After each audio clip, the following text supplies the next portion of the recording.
ವೀಕ್ಷಕರೇ ನಮಸ್ತೆ. ಇವತ್ತಿನ ಪ್ರೈಮ್ ಟೈಮ್ ಕಾರ್ಯಕ್ರಮಕ್ಕೆ ಸ್ವಾಗತ. ಸದ್ಯ ನಾನು ಇವತ್ತಿನ ಕಾರ್ಯಕ್ರಮದಲ್ಲಿ ಮಾತನಾಡ್ತಾ ಇರುವಂತಹ ವಿಚಾರ ಕರಾವಳಿ ಭಾಗದಲ್ಲಿ ಸದ್ಯ ಬಿಸಿ ಏರ್ತಾ ಇದೆ. ಟೋಲ್ ಗೇಟ್ ವಿವಾದ ಈ ಹಿಂದೆಯೂ ಕೂಡ ನಾವು ಕೇಳಿದ್ದೇವೆ. ರಾಷ್ಟ್ರೀಯ ಹೆದ್ದಾರಿ 66ರ NITK ಸುರತ್ಕಲ್ ಬಳಿ ಇರುವಂತಹ ಟೋಲ್ ಗೇಟ್ ಏನಿದೆ, ಇದರ ಬಗ್ಗೆ ಈ ಹಿಂದಿನ ಕೂಡ ಅನೇಕ ಹೋರಾಟಗಳು ಪ್ರತಿಭಟನೆಗಳು ಆಗ್ತಾನೆ ಇದೆ. ಈ ಟೋಲ್ ಅನ್ನ ರದ್ದುಪಡಿಸಬೇಕು, ಯಾಕಂದ್ರೆ ಈ ಟೋಲ್ ಅಧಿಕೃತವಾಗಿಲ್ಲ, ಅನಧಿಕೃತವಾಗಿರುವಂತಹ ಅಕ್ರಮವಾಗಿರುವಂತಹ ಟೋಲ್ ಗೇಟ್ ಅನ್ನುವಂಥದ್ದು ಈ ಹಿಂದಿನಿಂದಲೂ ಕೂಡ ಗೊತ್ತಿದೆ. ಈ ವಿಚಾರವಾಗಿ ಅನೇಕ ಹೋರಾಟಗಳು ಪ್ರತಿಭಟನೆಗಳು, ಆದರೆ ಏನು ಕೆಲಸ ಆಗಿಲ್ಲ ಅನ್ನುವಂಥದ್ದು. ದಾಲ ಮಲ್ಪೆರ ಆಪುಜಿ ಪನ್ಪುನಂಚಿನ ವಿಚಾರ ನಮ್ಮ ಕರಾವಳಿ ಭಾಗದಲ್ಲಿ ಹೇಳ್ತಾ ಇರುವಂತಹ ವಿಚಾರ. ಹಾಗಾಗಿ ಇದೀಗ ಈ ಅಕ್ರಮವಾಗಿರುವಂತಹ ಅನಧಿಕೃತವಾಗಿರುವಂತಹ ಟೋಲ್ ಗೇಟ್ ಏನಿದೆ ಇದನ್ನು ರದ್ದುಪಡಿಸಬೇಕು ಅನ್ನುವಂತಹ ನಿಟ್ಟಿನಲ್ಲಿ ಅಹೋರಾತ್ರಿ ಪ್ರತಿಭಟನೆ ಆಗ್ತಾ ಇದೆ. ಜೊತೆಗೆ ಈ ಪ್ರತಿಭಟನೆ ಏಕಾಂಗಿಯಾಗಿ ಒಬ್ಬನೇ ಒಬ್ಬ ವ್ಯಕ್ತಿ ಅಹೋರಾತ್ರಿ ಪ್ರತಿಭಟನೆಯನ್ನು ಮಾಡ್ತಾ ಇದ್ದಾನೆ. ಜೊತೆಗೆ ಬರೋಬ್ಬರಿ 7 ದಿನಗಳಿಂದ ಪ್ರತಿಭಟನೆ ಆಗ್ತಾ ಇದ್ದು ಇವತ್ತು 8ನೇ ದಿನ ಪ್ರತಿಭಟನೆ ಆಗ್ತಾ ಇದೆ. ತಮಗೆಲ್ಲರೂ ಕೂಡ ಗೊತ್ತೇ ಇದೆ, ಸಾಮಾಜಿಕ ಹೋರಾಟಗಾರರಾಗಿರುವಂತಹ ಆಪತ್ ಬಾಂಧವ ಆಸಿಫ್ ಅವರು ಈ ಪ್ರತಿಭಟನೆಯ ನೇತೃತ್ವವನ್ನು ವಹಿಸಿದ್ದಾರೆ.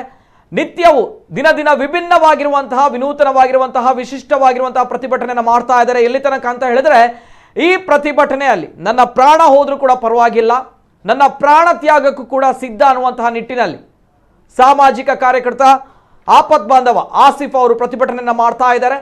ಎಲ್ಲ ವಿಚಾರದ ಬಗ್ಗೆ ಮಾತನಾಡಬೇಕು. ಜೊತೆಗೆ ನಾವು ಇವತ್ತಿನ ಕಾರ್ಯಕ್ರಮದಲ್ಲಿ ಕೆಲವು ವಿಚಾರಗಳನ್ನ, ಸತ್ಯಾಂಶಗಳನ್ನ ಜನತೆಯ ಮುಂದೆ ಇಡಬೇಕು. ಯಾಕಂದ್ರೆ ಈ ಸುರತ್ಕಲ್ ಟೋಲ್ ಗೇಟ್ ಅನ್ನುವಂಥದ್ದು ಏನಿದೆ, ಈ ಹಿಂದಿನಲ್ಲೂ ಕೂಡ ನಮ್ಮ ಕರಾವಳಿ ಭಾಗದಲ್ಲಿ ಬಹಳಷ್ಟು ಚರ್ಚೆಗೆ ಕಾರಣವಾಗಿತ್ತು, ವಾದ ವಿವಾದಕ್ಕೆ, ಸಾರ್ವಜನಿಕರ ಆಕ್ರೋಶಕ್ಕೆ ಕಾರಣವಾಗಿತ್ತು. ಆದರೆ ಯಾರೊಬ್ಬರಿಗೂ ಕೂಡ ಈ ಸಮಸ್ಯೆಗೆ ಸೊಲ್ಯೂಷನ್, ಪರಿಹಾರವನ್ನ ಕಂಡುಕೊಳ್ಳಲು ಸಾಧ್ಯವಾಗಿಲ್ಲ. ಯಾಕೆ ಅನ್ನುವಂಥ ಪ್ರಶ್ನೆ ಕೂಡ ಬರುತ್ತೆ. ಕಾರಣ ಈ ಒಂದು ಟೋಲ್ ಗೇಟ್ ಹೇಳುವಾಗಲೇ ಅಕ್ರಮ ಟೋಲ್ ಗೇಟ್ ಆಗುತ್ತೆ. ಜೊತೆಗೆ ರಾಷ್ಟ್ರೀಯ ಹೆದ್ದಾರಿ ಪ್ರಾಧಿಕಾರದ ಲಿಸ್ಟ್ನಲ್ಲಿ ಈ ಟೋಲ್ ಗೇಟ್ನ ಹೆಸರೇ ಇರುವುದಿಲ್ಲ ಅನ್ನುವಂಥದ್ದು ಕೂಡ ಅಷ್ಟೇ ಸತ್ಯದ ವಿಚಾರ. ಮತ್ತಷ್ಟು ಭಯಾನಕವಾಗಿರುವಂತಹ ಮಾಹಿತಿಗಳಿವೆ. ಹಾಗಾದ್ರೆ ಈ ಟೋಲ್ ಗೇಟ್ ಯಾತಕ್ಕೋಸ್ಕರ ಇದೆ?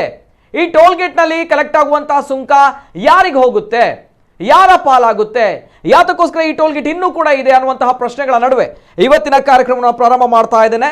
ಟೋಲ್ ಯಾರಿಗೆ, ಎಷ್ಟೆಷ್ಟು? ಕಾರ್ಯಕ್ರಮಕ್ಕೆ ಸ್ವಾಗತ. ನಾನು ನಿತಿನ್ ಸಾಲಿಯಾ. ಎಲ್ಲೇ ಮೀರಿದಂತಹ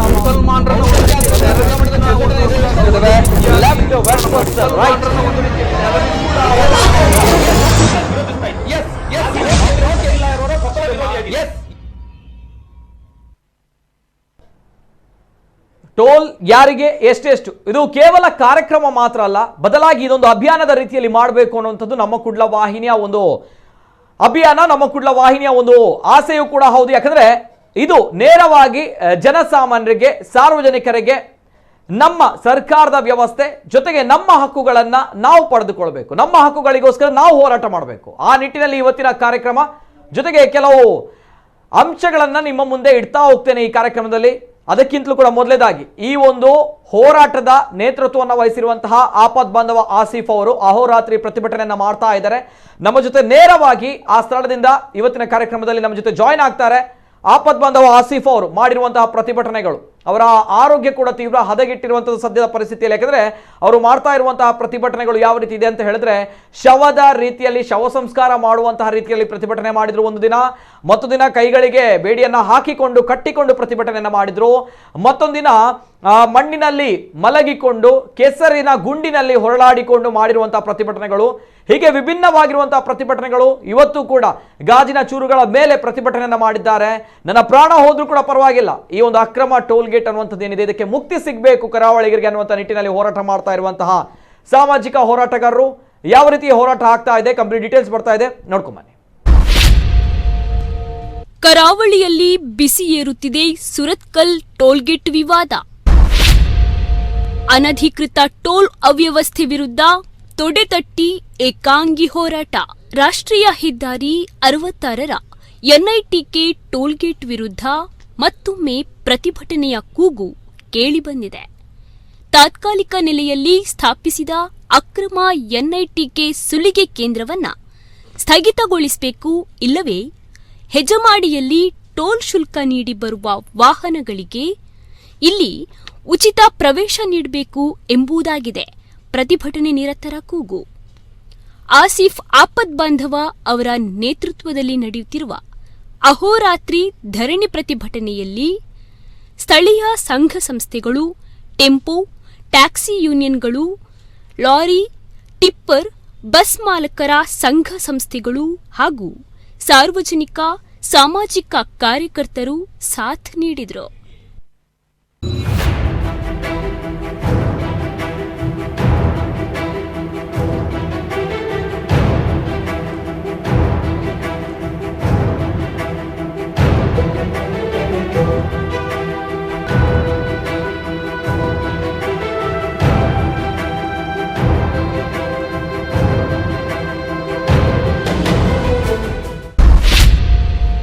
ನಾಲ್ಕನೇ ದಿನ ಕೆಸರು ನೀರಿನಲ್ಲಿ ಕೂತು ಪ್ರತಿಭಟನೆ. ಆಸಿಫ್ ಆಪತ್ ಬಾಂಧವ ಅವರು ವಿಶೇಷವಾಗಿ ನೆಲದಲ್ಲಿ ಗುಂಡಿ ತೋಡಿ ನೀರು ಹಾಯಿಸಿ ಕೆಲ ತಾಸುಗಳ ಕಾಲ ಕೆಸರು ನೀರಿನಲ್ಲಿ ಕೂತು ವಿನೂತನವಾಗಿ ಪ್ರತಿಭಟಿಸಿ ಸಾರ್ವಜನಿಕರ ಗಮನ ಸೆಳೆದರು.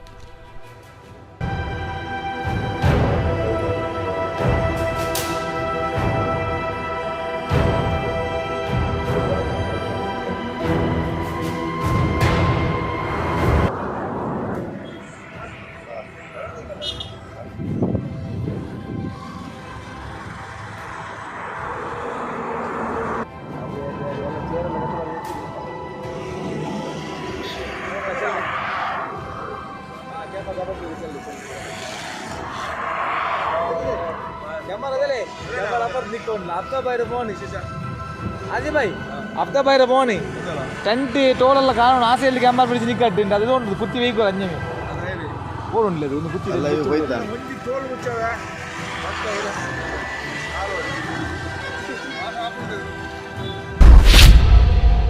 ಐದನೇ ದಿನ ಶವ ಸಂಸ್ಕಾರ ಮಾಡುವ ರೀತಿ ಪ್ರತಿಭಟನೆ. 5ನೇ ದಿನ ಆಸಿಫ್ ರವರು ಪ್ರತಿಭಟನೆ ನಡುವೆ ವಿಶೇಷವಾಗಿ ಶವ ಸಂಸ್ಕಾರ ಮಾಡುವ ರೀತಿಯಲ್ಲಿ ಶವದ ಬಟ್ಟೆ ತೊಟ್ಟು ಧರಣಿ ವೇದಿಕೆಯ ಮುಂದೆ ನಿರ್ಜೀವದಂತೆ ಮಲಗಿದ ಆಸಿಫ್ ಆಪದ್ ಬಾಂಧವ ವಿನೂತನವಾಗಿ ಪ್ರತಿಭಟಿಸುತ್ತಾ ಮತ್ತೆ ಸಾರ್ವಜನಿಕರ ಗಮನ ಸೆಳೆದರು. ಧಿಕ್ಕಾರ ಧಿಕ್ಕಾರ ಗೂಂಡಗಿರಿ ಟೋಲ್ಗೇಟ್ಗೆ ಧಿಕ್ಕಾರ ಧಿಕ್ಕಾರ ಧಿಕ್ಕಾರ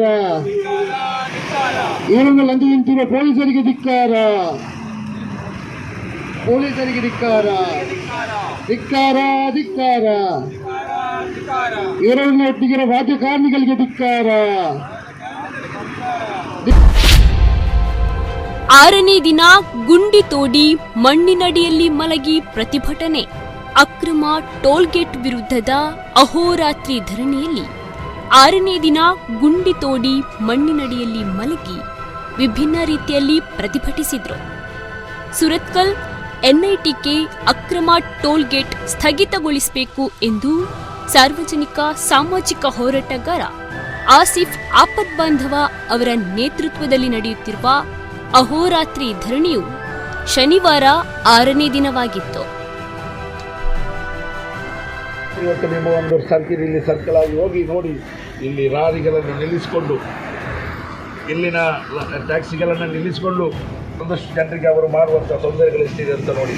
ಬಂಧುಗಳೇ, ಮಾತನಾಡಲಿಕ್ಕೆ ಈ ಒಂದು ಮಣ್ಣಿನ ಅಡಿಯಲ್ಲಿ ಕೂತು ಮಾತನಾಡುವುದು, ಇವತ್ತು ನಾವು ಈ ಪರಿಸ್ಥಿತಿಯಲ್ಲಿದ್ದೇವೆ, ನಾವು ನಿಜವಾಗಿಯೂ ಜೀವಂತ ಸಮಾಧಿಯಾಗಿದ್ದೇವೆ ಅನ್ನುವುದಕ್ಕೆ ಕಾರಣ.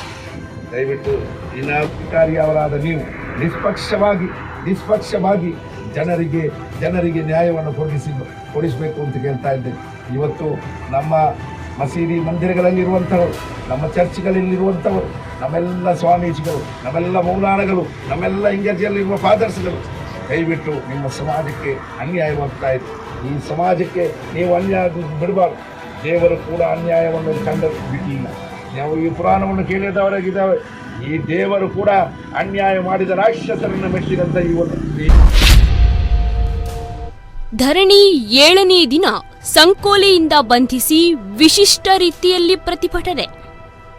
ಸಾಮಾಜಿಕ ಹೋರಾಟಗಾರ ಆಸಿಫ್ ಆಪದ್ ಬಾಂಧವ ಅವರ ನೇತೃತ್ವದಲ್ಲಿ ನಡೆಯುತ್ತಿರುವ ಎನ್ಐಟಿಕೆ ಅಕ್ರಮ ಟೋಲ್ಗೇಟ್ ವಿರುದ್ಧದ ಅಹೋರಾತ್ರಿ ಧರಣಿಯು ರವಿವಾರ 7ನೇ ದಿನಕ್ಕೆ ಕಾಲಿಟ್ಟಿತ್ತು. ರಾಜ್ಯ ಚಾಲಕರ ಒಕ್ಕೂಟ ದಕ್ಷಿಣ ಕನ್ನಡ ಜಿಲ್ಲಾಧ್ಯಕ್ಷರು ಸತೀಶ್ ಆಚಾರ್ಯ ಅವರು ಪ್ರತಿಭಟನೆಯನ್ನ ಉದ್ದೇಶಿಸಿ ಮಾತನಾಡಿದರು. ಬಡ ಚಾಲಕರನ್ನ ಬೆದರಿಸಿ ಹಣ ಪಡೆಯುತ್ತಾರೆ, ನ್ಯಾಯ ಪ್ರಶ್ನಿಸಿದರೆ ಮಾರಕಾಸ್ತ್ರ ಹಿಡಿದು ಚಾಲಕರ ಮೇಲೆಯೇ ಹಲ್ಲೆ ಮಾಡಲು ಮುಂದಾಗುತ್ತಾರೆ. ಆದ್ದರಿಂದ ಇಲ್ಲಿನ ಟೋಲ್ಗೇಟ್ ಗೂಂಡಾಗಿರಿಯನ್ನು ಆದಷ್ಟು ಬೇಗ ಮುಚ್ಚಲೇಬೇಕಾಗಿದೆ.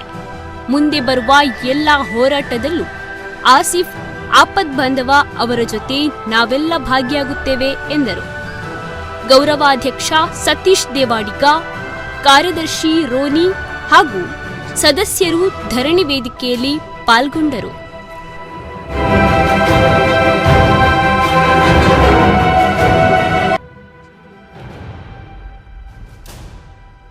ಈ ಒಂದು ಜನಶಕ್ತಿಯ ಆಕ್ರೋಶಕ್ಕೆ ನೀವು ಬಲಿಯಾಗುವುದಕ್ಕೆ ಮೊದಲು ಆದಷ್ಟು ಬೇಗ ಬಂದು ನಮ್ಮ ಹಾಲನ್ನು ಪಡೆದು ಸಾರ್ವಜನಿಕರಿಗೆ ಆಗುವ ತೊಂದರೆಯನ್ನ ನೀವು ನಿಲ್ಲಿಸಬೇಕು. ಇಲ್ಲಿ ದಕ್ಷಿಣ ಕನ್ನಡ ಜಿಲ್ಲೆಯ ಉಡುಪಿ ಜಿಲ್ಲೆಯವರಿಗೆ ಆಗುವುದಕ್ಕಿಂತ ಜಾಸ್ತಿ MH ಗಾಡಿಗಳಿಗೆ ಆಗ್ತಾ ಇದೆ, ಕೇರಳ ಗಾಡಿಗಳಿಗೆ ಆಗ್ತಾ ಇದೆ. ಬೇರೆ ಬೇರೆ ರಾಜ್ಯದಿಂದ ಬರುವಂತಹ ನಮಗೆ ಅತಿಥಿಯಾಗಿ ಬರುವಂತಹ ಈ ರಾಜ್ಯದ ಹೆದ್ದಾರಿಯಲ್ಲಿ ಹೋಗುವ ನಮ್ಮ ಅತಿಥಿಗಳಾಗಿ ಬರುವಂತವರಿಗೆ ಬಹಳಷ್ಟು ತೊಂದರೆ ಆಗ್ತಾ ಇದೆ. ಅವರಿಗೆ ಹೊಡೆದು ಬಡಿದು ಇಲ್ಲಿ ದೌರ್ಜನ್ಯ ಎಸಗ್ತದೆ. ನಮಗೆ ಇಷ್ಟು ಇವರು ದೌರ್ಜನ್ಯ ಮಾಡುವಾಗ ಇನ್ನು ಬೇರೆ ಗಾಡಿಯವರ ಅವಸ್ಥೆ ಹೇಗಿರ್ಬೋದು ಒಮ್ಮೆ ಚಿಂತನೆ ಮಾಡುವಂತಹ ಅವಶ್ಯಕತೆ ಇದೆ. ಈ ಜನಧ್ವನಿ ಆಕ್ರೋಶವಾಗ್ತದೆ. ಪ್ರತಿದಿನವೂ ನೀವು ನಮ್ಮನ್ನು ಎಷ್ಟು ದಿನ ಇಲ್ಲಿ ಇರ್ತೀರೋ ಅಷ್ಟು ದಿನ ನಾವು ಶಕ್ತಿವಂತರಾಗ್ತಾ ಇದ್ದೇವೆ ಅನ್ನೋದಕ್ಕೆ ಇಲ್ಲಿ ಬರುವಂತಹ ಜನರೇ ಸಾಕ್ಷಿ. ನೀವು ಈಗಾಗಲೇ ಇಲಾಖೆಯಿಂದ ಪ್ರತಿಯೊಂದು ವಿಡಿಯೋ ಮಾಡ್ತಾ ಇದ್ದೀರಾ, ಅದನ್ನೊಮ್ಮೆ ಗಮನಿಸಿ.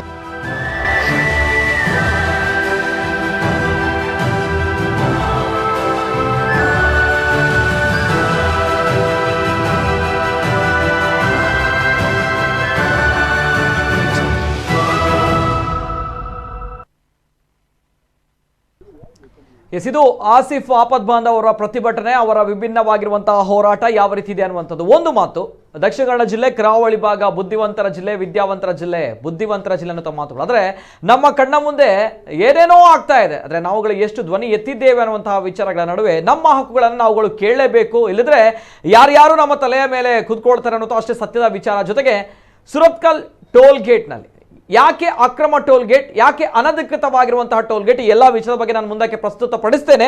ನಮ್ಮ ಜೊತೆ ನೇರವಾಗಿ ಈ ಒಂದು ಹೋರಾಟದ ನೇತೃತ್ವವನ್ನು ವಹಿಸಿರುವಂತಹ ಆಪದ್ ಬಾಂಧವ ಆಸಿಫ್ ಅವರು ನಮ್ಮ ಜೊತೆ ನೇರವಾಗಿ ಹೋರಾಟದ ಸ್ಥಳದಿಂದ ಇದ್ದಾರೆ. ಸುರತ್ಕಲ್ NITK ಟೋಲ್ ಗೇಟ್ ಬಳಿಯಿಂದ ಆಸಿಫ್ ಆಪದ್ ಬಾಂಧವರು ನಮ್ಮ ಜೊತೆ ಇದ್ದಾರೆ. ಆತ್ಮೀಯವಾಗಿರುವಂತಹ ಸ್ವಾಗತ ಸರ್ ಆಸಿಫ್ ಅವರಿಗೆ. ಮೊದಲದಾಗಿ ಅಭಿನಂದನೆಗಳನ್ನ ಸಲ್ಲಿಸ್ತಾ ಇದ್ದೇನೆ. ಅದಕ್ಕಿಂತಲೂ ಕೂಡ ಮೊದಲದಾಗಿ ನಾನು ಕೇಳ್ತಾ ಇರುವಂತದ್ದು, ಹೌ ಆರ್ ಯು ಸರ್, ಹೇಗಿದ್ದೀರಾ? ಈಗ ಆರೋಗ್ಯ ಹೇಗಿದೆ ತಮ್ದು?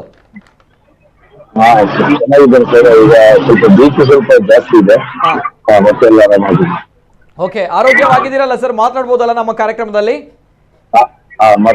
Okay, first of all hats off sir, ಅಭಿನಂದನೆಗಳು. ಯಾಕಂದ್ರೆ ಅನೇಕ ಹೋರಾಟಗಳನ್ನ ಆ ಒಂದು ಅನಧಿಕೃತವಾಗಿರೋ ಟೋಲ್ ಗೇಟ್ ಏನಿದೆ ಅದರ ವಿರುದ್ಧ ಹೋರಾಟಗಳನ್ನ ನಾವು ನೋಡಿದ್ದೇವೆ. ಆದರೆ ಯಾವುದೇ ರೀತಿ ಎಫೆಕ್ಟ್ ಆಗಿಲ್ಲ ಅನ್ನುವಂಥದ್ದಾದ್ರೆ ಈಗ ಆಪದ್ ಬಾಂಧವ ಆಸಿಫ್ ಅವರು ಏಕಾಂಗಿಯಾಗಿ ಹೋರಾಟವನ್ನ ಮಾಡ್ತಾ ಇದ್ದೀರಾ, ಅಭಿಮನ್ಯು ರೀತಿಯಲ್ಲಿ ಹೋರಾಟವನ್ನ ಮಾಡ್ತಾ ಇದ್ದೀರಾ, ಜೊತೆಗೆ ಜನತೆಯ ಕಣ್ಣು ತೆರೆಸುವಂತಹ ಕೆಲಸವನ್ನ ಮಾಡ್ತಾ ಇದ್ದೀರಾ. ಯಾಕಂದ್ರೆ ಬುದ್ಧಿವಂತರ ಜಿಲ್ಲೆ ಹೇಳಲಿಕ್ಕೆ ಮಾತ್ರ, ಆದರೆ ಇಲ್ಲಿ ಅನಧಿಕೃತವಾಗಿ ಅಕ್ರಮವಾಗಿ ಈ ಒಂದು ಟೋಲ್ ಸಂಗ್ರಹ ಆಗ್ತಾ ಇದೆ. ಆದರೆ ಯಾರೊಬ್ರು ಕೂಡ ಧ್ವನಿಯನ್ನ ಎತ್ತಾ ಇಲ್ಲ. ನಾವು ಕೇಳಿದ್ದೇವೆ, ಈ ಒಂದು ಸರ್ಕಾರ ಇದೆ, ಈ ಸರ್ಕಾರದ ಪ್ರತಿನಿಧಿಗಳು ಹೇಳಿರುವಂತಹ ವಿಚಾರವನ್ನ ಕೇಳಿದ್ದೇವೆ ನಾವುಗಳು. ಆದರೆ ಆಗಿರುವಂತಹ ಎಫೆಕ್ಟ್ ಅನ್ನು ಕೂಡ ನಾವು ನೋಡಿದ್ದೇವೆ. ಆದರೆ ಯಾವುದೇ ರೀತಿಯ ಸೊಲ್ಯೂಷನ್ ಸಿಗ್ಲಿಲ್ಲ ಇಷ್ಟರವರೆಗೆ ಅನ್ನೋದು ವಿಪರ್ಯಾಸದ ಸಂಗತಿ. ಮಾತಾಡ್ತೇನೆ ಇನ್ನು ಮುಂದಕ್ಕೆ. ಜೊತೆಗೆ ಇವತ್ತಿನ ದಿನ ಬಹುಶಃ 8ನೇ ದಿನ ತಾವು ಪ್ರತಿಭಟನೆಯನ್ನ ಮಾಡ್ತಾ ಇರುವಂತದ್ದು, ಇವತ್ತಿನ ದಿನ ಅಲ್ವಾ sir? Okay sir, first reaction, ನಾನು ನೇರವಾಗಿ ಈ ಒಂದು ಪ್ರತಿಭಟನೆಯ ನೇತೃತ್ವವನ್ನು ವಹಿಸಿದ್ದೀರಾ. ಜೊತೆಗೆ ಆಸಿಫ್ ಆಪದ್ ಬಾಂಧವರು ಇಷ್ಟು ದಿನ ಅನೇಕ ಜನರು, ಬಡವರು, ನಿರ್ಗತಿಕರು, ಅಸಹಾಯಕರ ಕಣ್ಣೀರನ್ನು ಒರೆಸಿದಂತಹ ಆಸಿಫ್ ಆಪದ್ ಬಾಂಧವರು ಫಸ್ಟ್ ಟೈಮ್ ಇಂತಹ ಒಂದು ಸಾಮಾಜಿಕ ಹೋರಾಟಗಾರರಿಗೆ ತುಂಬಾ ದೊಡ್ಡ ಮಟ್ಟದಲ್ಲಿ ತಾವು ಈ ಒಂದು ಫೀಲ್ಡ್ಗೆ ಇಳಿದಿದ್ದೀರಾ. ಫಸ್ಟ್ ರಿಯಾಕ್ಷನ್, ನಾನು ಈ ಒಂದು ಹೋರಾಟದ ಬಗ್ಗೆ ತಮ್ಮಲ್ಲಿ ಕೇಳಬೇಕು. ವೈ ಸರ್ ಆಸಿಫ್ ಆಪದ್ ಬಾಂಧವರಿಗೆ ಈ ಒಂದು ಸಮಸ್ಯೆ ತುಂಬಾ ದೊಡ್ಡ ಸಮಸ್ಯೆಯಾಗಿ ಕಾಣಲಿಕ್ಕೆ ಸಿಗುತ್ತೆ? ವೈ ತಾವು ಅಹೋರಾತ್ರಿ ಪ್ರತಿಭಟನೆಯನ್ನ ಈ ಒಂದು ವಿಚಾರದಲ್ಲಿ ಮಾಡ್ತಾ ಇದ್ದೀರಾ ಸರ್? ಇಲ್ಲಿ ನಾವು ದಿನಂಪ್ರತಿ ಮಂಗಳೂರಿಗೆ 4-5 ಬಾರಿ ಈ ರಸ್ತೆಯಲ್ಲಿ ಹೋಗ್ತಾ ಇದ್ದೇವೆ. ಆದ್ರೆ ನನಗೆ ನೋಡಿ, ಇಲ್ಲಿಗಲ್ ಆಗಿ ಯಾವುದೇ ಮರಳಿನ ವ್ಯಾಪಾರ, ನೂರಾರು ಲಾರಿಗಳು, ಅಕ್ರಮವಾಗಿರುವಂತಹ ದಂಧೆಗಳು ನಮ್ಮ ಹತ್ರ ಇಲ್ಲ. ಈ ಟೋಲ್ ಗೇಟ್ ಸಂಬಂಧ ಇಲ್ಲ. ಆದ್ರೆ ಸಾಮಾಜಿಕ ಕಾರ್ಯಕರ್ತರಾಗಿ ಇಲ್ಲಿ ಬರುವಾಗ ಆಗುವಂತಹ ಅನ್ಯಾಯ, ಇಲ್ಲಿ ಜನರಿಗೆ ಆಗುವಂತ ಇಲ್ಲಿನ ಸಂಸ್ಕೃತಿ ಮರೆತು ಮಾತನಾಡುವಂತ ಒಂದೊಂದು ಮಾತುಗಳು, ಒಮ್ಮೊಮ್ಮೆ ಫಾಸ್ಟ್ಯಾಗ್ ಅಲ್ಲಿ ಹಾ. ಯಜಮಾಡಿಯಲ್ಲಿ ಹೋದ್ರೆ ಕಟ್ ಆಗುತ್ತೆ. ಹಾ. ಇವರ ಮೀಟರ್ ಅಲ್ಲಿ ಹಣ ಕಟ್ ಆಗುದಿಲ್ಲ. ಪಾಪ ಅವ್ರು ಹೇಳ್ತಾರೆ ನಮ್ಮ ಫಾಸ್ಟ್ಯಾಗ್ ಸರಿ ಇದೆ, ದುಡ್ಡು ಇದೆ ಅಂತ ಹೇಳಿದ್ರು ಕೂಡ ಇವರು ಅವಶ್ಯ ಶಬ್ದದಲ್ಲಿ ನಿಲ್ಲಿತು. ಅದ್ರ ಒಳಗಡೆ ಅವರ ತಂದೆ ತಾಯಿಗಳಿರ್ತಾರೆ, ಮಾನ್ಯರಿರ್ತಾರೆ, ಈ ಭಾಗದ ಒಳ್ಳೆ ಅದನ್ನೆಲ್ಲ ಮರೆತು ಮಾತನಾಡುವಂತ ಸಂಸ್ಕೃತಿ ಸರ್ ಇವತ್ತು. ಇವರಿಗೆ ಒಂದು ಬೆಲೆನೇ ಇಲ್ಲ. ಅಂತ ಒಂದು ವ್ಯಕ್ತಿಗಳು ಇಲ್ಲಿ ಇರಬಾರ್ದು. ಮತ್ತೆ ಕಾನೂನು ಬಹಿರವಾದಂತ ಈ ಒಂದು ಟೋಲ್ಗೇಟ್, ನಾವು ಯಜಮಾಡಿಯಿಂದ ಟೋಲ್ಗೇಟ್ ಕಟ್ತೇವೆ ನೋಡಿ, ಅಲ್ಲಿಂದ ಕಟ್ಟಿ 9 ಕಿಲೋಮೀಟರ್ ಮುಂದೆ ಬರುವಾಗ ಇಲ್ಲಿ ಟೋಲ್ಗೇಟ್ ಮುಕ್ತಾಯ ಅಂತ ಹೇಳಿ ಗ್ರೀನ್ ಬೋರ್ಡ್ ಅಲ್ಲಿ ದೊಡ್ಡದಾಗಿದೆ. ಈ ಮುಕ್ತಾಯ ಆದ ಒಂದೇ ಸೆಕೆಂಡ್ ಅಲ್ಲಿ ಮತ್ತೆ ಆರಂಭವಾಗುದು ಯಾವ ನ್ಯಾಯ ಸರ್? 60 ಕಿಲೋಮೀಟರ್ಗೆ ಒಂದು ನಮ್ಮ ರಾಷ್ಟ್ರೀಯ ಹೆದ್ದಾರಿಯ ಪ್ರಾಧಿಕಾರ ಸಮಿತಿಯ ಪರವಾಗಿದೆ, 60 ಕಿಲೋಮೀಟರ್ಗೆ ಒಂದು ಟೋಲ್ ಗೇಟ್. ಮತ್ತೆ ಯಾರೋ ಹೇಳಿದ್ರು ಇಲ್ಲ ಇಲ್ಲಿ ದಕ್ಷಿಣ ಮತ್ತೆ ಪಾಸ್ ಆಗಿದೆ 40 ಕಿಲೋಮೀಟರ್ಗೆ ಒಂದು. ಸರಿ, 40 ಕಿಲೋಮೀಟರ್ಗೆ ಒಂದು ಇರ್ಲಿ, ಕಟ್ಟೇವೆ ಬಿಡಿ. ಇಲ್ಲಿ 9 ಕಿಲೋಮೀಟರ್ಗೆ ಒಂದಿರುವಾಗ ಯಾಕೆ ಕಟ್ಟಬೇಕು? ಇಲ್ಲಿಂದ ಮುಂದೆ ಹೋದ್ರೆ ಬ್ರಹ್ಮರ ಕೊಟ್ಲು 15 ಕಿಲೋಮೀಟರ್ ಅಂತರದಲ್ಲಿ, ಬ್ರಹ್ಮರ ಕೊಟ್ಲಲ್ಲಿ ಇದೇ ರೀತಿ ಅಲ್ಲಿ ಆಗುವಂತ ಅನ್ಯಾಯ ಯಾರಿಗೆ ಗೊತ್ತಾ? ಈಗ ಇಲ್ಲಿ ಏನಾಗಿದೆ ಅಂದ್ರೆ ಶ್ರೀಮಂತರಿಗೆ KA-19 ಉಚಿತ ಬಿಟ್ಟಿದ್ದಾರೆ.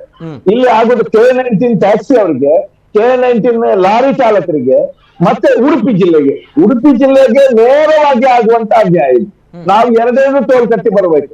ಇನ್ನು ಆ ಕಡೆ ಕುಂದಾಪುರದವರು ಪಾಪ ಶಾಸ್ತಾನ, ಯಜಮಾಡಿ, ಇದು ಒಂದು ಮಂಗಳೂರಿಗೆ ಹಾಸ್ಪಿಟಲ್ ಬರ್ಬೇಕಾದ್ರೆ 3 ಟೋಲ್ ಗೇಟ್ ಕಟ್ಟಬೇಕು. ಇನ್ನು ಸ್ವಲ್ಪ ಆ ಕಡೆ ಹೋದ್ರೆ ಬೆಂಗಳೂರಿನವ್ರಿಗೆ ಶಿರೂರು, ಶಾಸ್ತಾನ, ಯಜಮಾಡಿ, ಇದು ಹೀಗೆ 4 ಟೋಲ್ ಕಟ್ಟಬೇಕು. ಇವೆಲ್ಲ ಮನುಷ್ಯರಲ್ವಾ?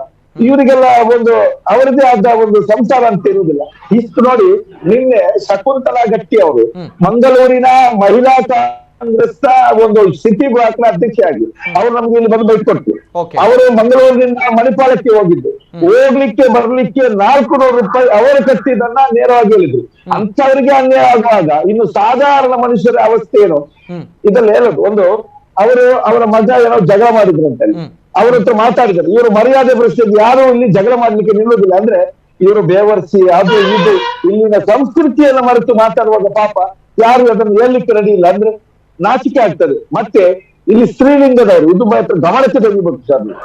ಅರ್ಧನಾರೀಶ್ವರನಾಗಿ ಈಶ್ವರನ ಅವರು ವೇಷ ಮಾಡಿದ್ದಾರೆ. ಅಂತ ಒಂದು ವ್ಯಕ್ತಿಗಳನ್ನು ಇಲ್ಲಿ ತಂದಿದ್ದಾರೆ. 50ಕ್ಕಿಂತಲೂ ಅಧಿಕ ಜನ ಈ ಒಂದು ಟೋಲ್ ಗೇಟ್ಗಳಲ್ಲಿ ಕಾರ್ಯನಿರ್ವಹಿಸುತ್ತಾರೆ. ಇವರೆಲ್ಲ ಎಲ್ಲಿಂದ ಬಂದವರು? ಇವರೆಲ್ಲ ಮಂಗಳೂರಿನವರ, ಇವರೆಲ್ಲ ಉಡುಪಿಯವರ, ಇವರು ಹಾಸನ, ತುಮಕೂರು, ಗುಲ್ಬರ್ಗ, ಧಾರವಾಡ ಅಂತ ಹೇಳ್ತಾರೆ. ಇಲ್ಲೇ ಮನೆ ಮಾಡಿದ್ದಾರೆ. ಇವರು ರಾತ್ರಿ ಹೊತ್ತಾಗೋದು ಇವರ ಇಲ್ಲಿ ಕಾರ್ಯಾರಂಭ ಸ್ಥಳ ಆಗ್ತದೆ. ಗಾಜು ಹೊಡಿತಾರೆ ಗಾಡಿಗೆ ಬಂದು. ಇವರಿಗೆ ದುಡ್ಡು ಕೊಡದಿದ್ರೆ ಅಲ್ಲಿ ಒಳಗಡೆ ಯಾರಿದ್ದಾರೆ ಅಂತ ನೋಡುದಿಲ್ಲ, ಗುಪ್ತಾಂಗವನ್ನು ಎತ್ತಿದೋರಿಸ್ತಾರೆ. ಇದೆಲ್ಲ ಇಲ್ಲಿನ ಸಂಸ್ಕೃತಿಯ. ಇದಕ್ಕೆ ಯಾರು ಕೇಳುವವರಿಲ್ವಾ? ನಾನೇ ಖುದ್ದಾಗಿ 1.5 ತಿಂಗಳ ಹಿಂದೆ ಇದೇ ಇವರ ದೌರ್ಜನ್ಯಕ್ಕೆ ಒಳಗಾಗಿ ನಾನು ಒಬ್ಬರ ಪರವಾಗಿ ಮಾತನಾಡಿ 1.5 ತಿಂಗಳಿಂದ ಸುರತ್ಕಲ್ ಸ್ಟೇಷನ್ ಅಲ್ಲಿ ಕಂಪ್ಲೇಂಟ್ ಕೊಟ್ಟಿದ್ದೆ. ಅದಕ್ಕೆ ಯಾವುದೇ ಮಾನ್ಯ ಸಿಗಿಲ್ಲ. ನೇರವಾಗಿ ಅದೇ ಟೋಲ್ ಗೇಟ್ ಕಂಪ್ಲೇಂಟ್ ಕೊಟ್ಟರೆ FIR ಮಾಡ್ತಾರೆ. ಅವರಿಗೊಂದು ಕಾನೂನು, ನಮ್ಗೊಂದು ಕಾನೂನು. ನಾನು ಸ್ವತಃ ಒಂದು ಸಾಮಾಜಿಕ ಕಾರ್ಯಕರ್ತನಾಗಿ ಇಷ್ಟೆಲ್ಲ ಜನರ ಕೆಲಸ ಮಾಡಿನೂ ಕೂಡ ನಾವು ಇವರಿಂದ ನಿಂದನೆಗೊಳಗಾಗಿದ್ದೇವೆ. ಇಂತಹ ಜನರು ಇಲ್ಲಿ ಇರಬಾರ್ದು, ಇನ್ನು ಯಾರಿಗೂ ಅನ್ಯಾಯ ಆಗ್ಬಾರ್ದು. ನನ್ನ ಮರಣ ಆದ್ರೂ ಪರವಾಗಿಲ್ಲ. ನಾನೀಗ ಜನರಿಗೆ ಹೇಳಿದ್ದು, ನನ್ನ ಮೃತದೇಹವನ್ನು ಮುಂದಿಟ್ಟಾದ್ರು ಈ ಟೋಲ್ ಗೇಟ್ ಅನ್ನ ಹೊಡಿಬೇಕು, ಇಲ್ಲದಿದ್ರೆ ನನಗೆ ಮುಕ್ತಿ ಕೊಡಬಾರ್ದು ಅಂತ ಹೇಳಿದ್ರು. ಇದಕ್ಕಾಗಿ ದಿನಕ್ಕೊಂದು ವೇಷ ಹಾಕೊಂಡು ಇಲ್ಲಿ ಸರ್ಕಸ್ ಮಾಡುದಲ್ಲ. ಈ ಒಂದೊಂದು ವೇಷಕ್ಕೂ ಒಂದೊಂದು ಅರ್ಥ ಇದೆ. ಮೊದಲ ದಿವಸ ನಾನು ಕೆಸರಲ್ಲಿ ಮಲಗಿದ್ದೆ ಯಾಕಂತ ಹೇಳಿದ್ರೆ ಕೇಳ್ತದಲ್ಲ ಸರ್? ಎಸ್ ಸರ್, ಕೇಳ್ತದೆ. ಮೊದಲ ದಿವಸ ನಾನು ಕೆಸರಲ್ಲಿ ಮಲಗಿದ್ದೆ ಯಾಕಂತ ಹೇಳಿದ್ರೆ ನಮಗೆ ರಾಜಕೀಯವಾಗಿ ಕೆಸರರಿಸಿ ಬಿಟ್ಟಿದ್ದಾರೆ. ಒಂದು. 2ನೇ ದಿವಸ ನಾನು ಇಲ್ಲಿ ಶವವಾಗಿದ್ದು ಯಾಕಂತ ಹೇಳಿದ್ರೆ ಇವತ್ತು ನಮ್ಮನ್ನ ಈ ರೀತಿ ಶವವನ್ನಾಗಿ ಮಾಡಿದ್ದಾರೆ. ಬಾಯಿ ಇದ್ದು ಮಾತನಾಡ್ಲಿಕ್ಕಿಲ್ಲ, ಕಿವಿ ಇದ್ದು ಕೇಳಿಕೊಳ್ಳುವಾಗಿಲ್ಲ, ಕಣ್ಣಿದ್ದು ನೋಡಿದ್ರು ಹೇಳುವಾಗೇ ಇಲ್ಲ. ಈ ರೀತಿ ನಾವು ಶವವಾಗಿದ್ದೇವೆ. ಇನ್ನು 3ನೇ ದಿವಸ ಸಮಾಧಿ ಆಗಿದ್ದು ಯಾಕಂತ ಹೇಳಿದ್ರೆ ಈ ರೀತಿ ಜೀವಂತವಾಗಿ ನಾವು ಸಮಾಧಿ ಆಗುವುದಕ್ಕಿಂತ ಮುನ್ನ ಎಚ್ಚರಗೊಳ್ಳೋಣ ಅಂತ ಹೇಳಿ ಒಂದು. ಇವತ್ತು ನಿನ್ನೆ ನಾನು ಏನು ಸಂಕೋಲೆಯಲ್ಲಿ ಕಟ್ಟಿದ್ದೇನೆ, ಅದು ಇವತ್ತು ನ್ಯಾಯವನ್ನು ಕಟ್ಟಿ ಹಾಕಿದ್ದಾರೆ. ನಮ್ಮ ಜಾತಿಯಲ್ಲಿ ಕಟ್ಟಿ ಹಾಕಿದ್ದಾರೆ, ರಾಜಕೀಯದಲ್ಲಿ ಕಟ್ಟಿ ಹಾಕಿದ್ದಾರೆ.